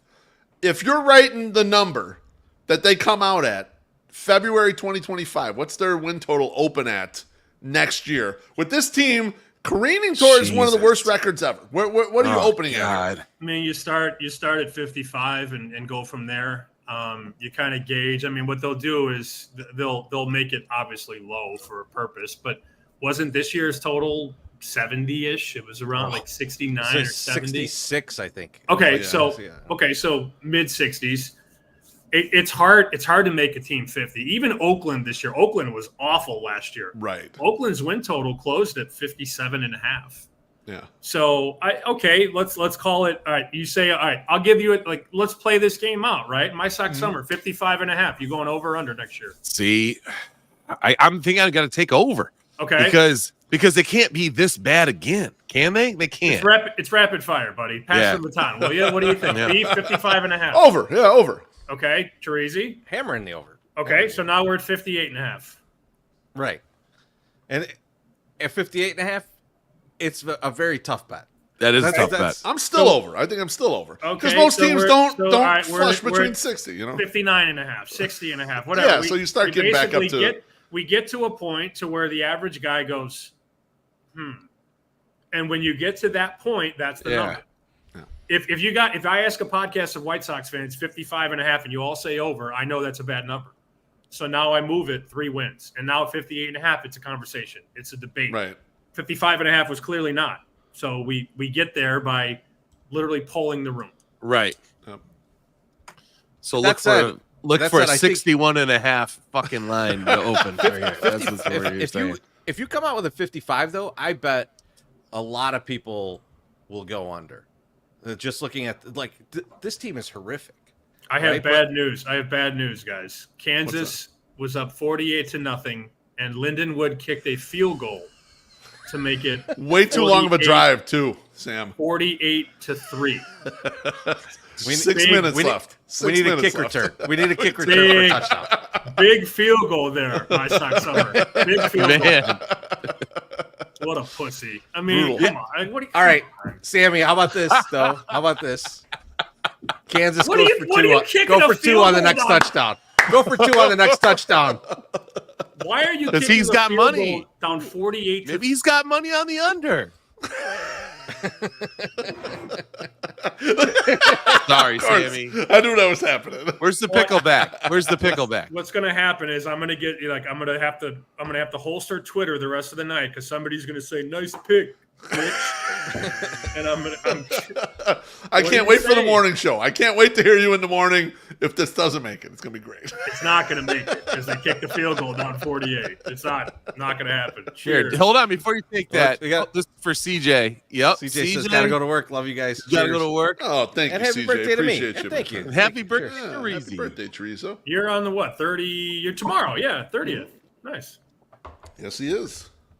Turning 67 tomorrow. 44. You and Rocky Lombardi. I made that graphic for him, Sammy. We got Happy him a birthday, my friend. nice chick jumping out of a cake and Say, everything. is that Mae Young? Who is that? Who was that? I don't even think her eyes are in the right spot. But that's okay. Treasy don't care. Well, Sammy, we know you got to work in the morning, and we know that you got to get on Twitter soon to battle with people mad about Your Honor. the over. But man, we really appreciate you coming on, and we are all, as you can tell, very excited about the new show. Hell yeah. Congrats on that! Everybody tune in Hey. 8 a.m. to 11 a.m. in Chicago. BetQL Daily. It's a great show. You can get it on YouTube, Twitch. You can get it on any podcast that you Odyssey want. app. Spotify, Odyssey app. Yeah. So, Sam, what is the preferred way to listen to this? Is it you got to watch the live stream? Is that like the preferred method? Do I got a So you Twitch? Get all of the sights and sounds. I think the best way is the Odyssey app because you can literally listen to it live. And if you missed anything, you can go back and listen to segmented parts of the show, or you can listen to the whole podcast on Odyssey. If you want to watch us, which we're 2 white guys, we're not that exciting. You could just listen to it. But you might have a guest on.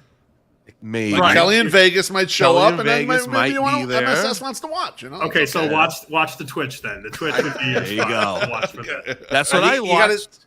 You're like Bertoletti. You got to sell yourself a little more. You got to be the Yeah. exciting whites. You got to be the that section. did he say that? section That's the of aisle you line. are, the exciting way. He's like, no. oh, He's MSS coached him up on it. He's like, you gotta, I'm a low level celebrity. I was like, get the fuck out of here. People start their 4th of July, the biggest party holiday of the year, watching you crush all these dogs. I go, and then you fucking won for America and Chicago. I mean, dude, we're still celebrate the 85 Bears like it happened 2 weeks ago. This guy won a fucking hot dog eating contest for the city of Chicago.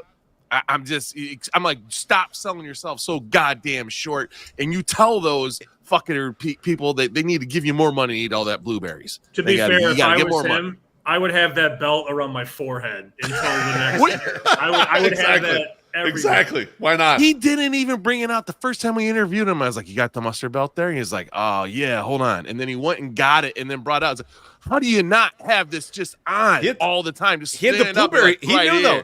He knew tonight. He had the blueberry belt. Yeah, he brought that out right away. That's true. He's like the fat one on that show really likes my belt. So I make sure I have the blueberry belt going here.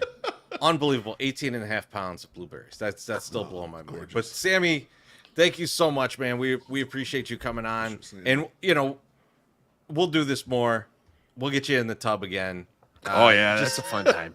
And let me know when we're meeting over at the spot. And I'll see you. Yeah, can I come? I feel like I haven't been invited the last couple of You're always invited. Am I in? Show. You're always invited. Oh, we're still mad. I had my audit, Sammy. I'm sorry. It was your birthday. I couldn't make it that one day. We're not mad. You're defensive. You're right. You're right about that. I'm sorry. Now, If I can bring my kids to this bar, I'll You go. weren't there for the worst day of Sammy's gambling. I'm glad I missed that, actually. Yeah. Yeah. Lost Cheers. every bet. Kentucky lost the first round. It was great. Yeah. Cheers boys. Thank you. Cheers.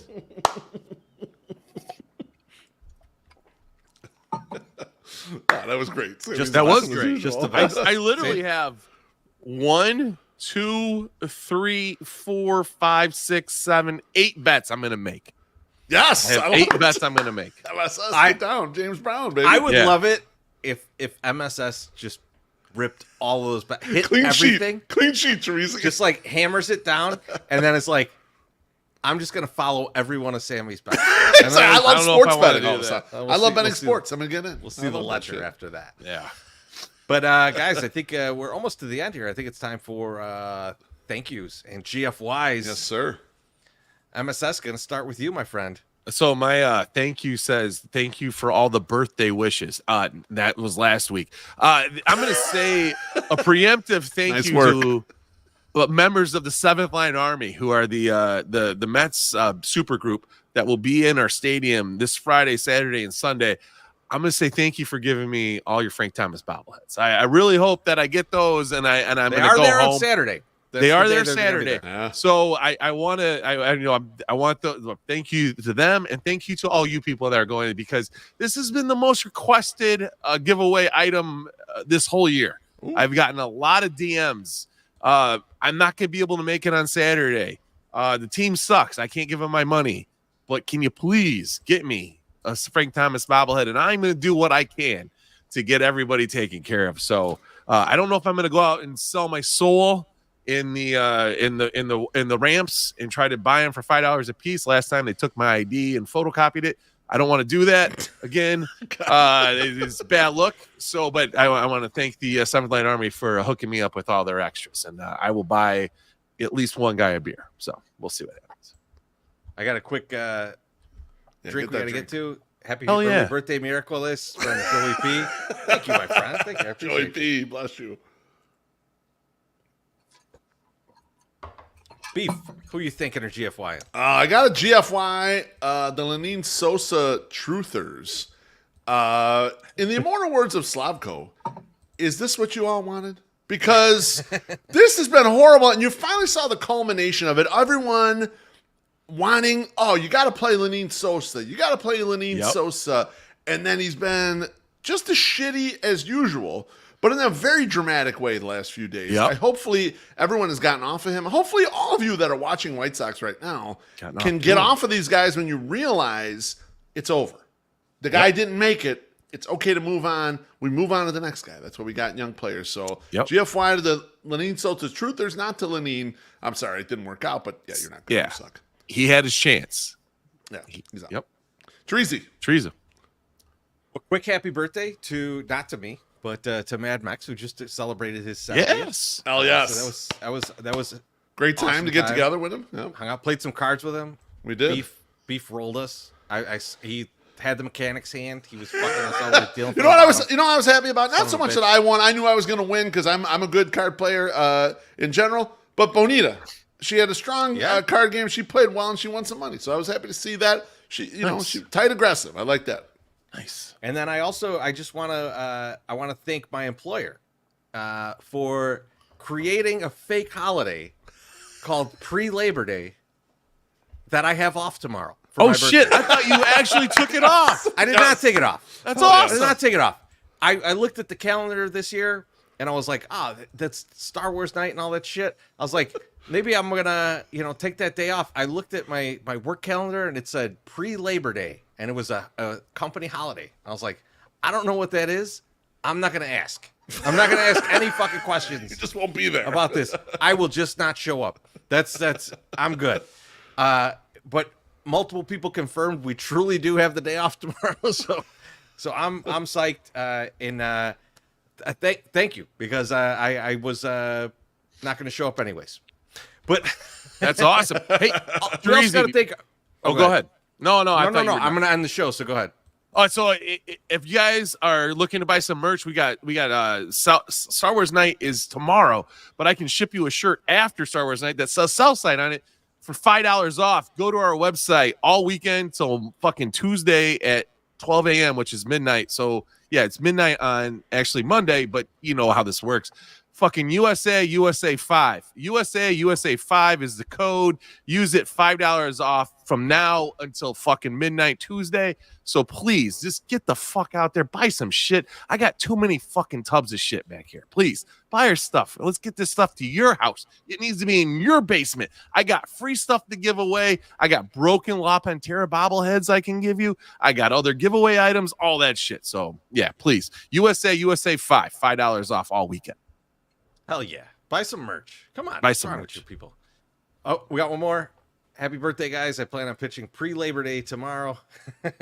Cheers. Thanks, Jared. Thank you, Jared. The last thank yous, of course, are to Sammy P and to Patrick Bertoletti for joining us tonight. Just awesome that it just lined up that way.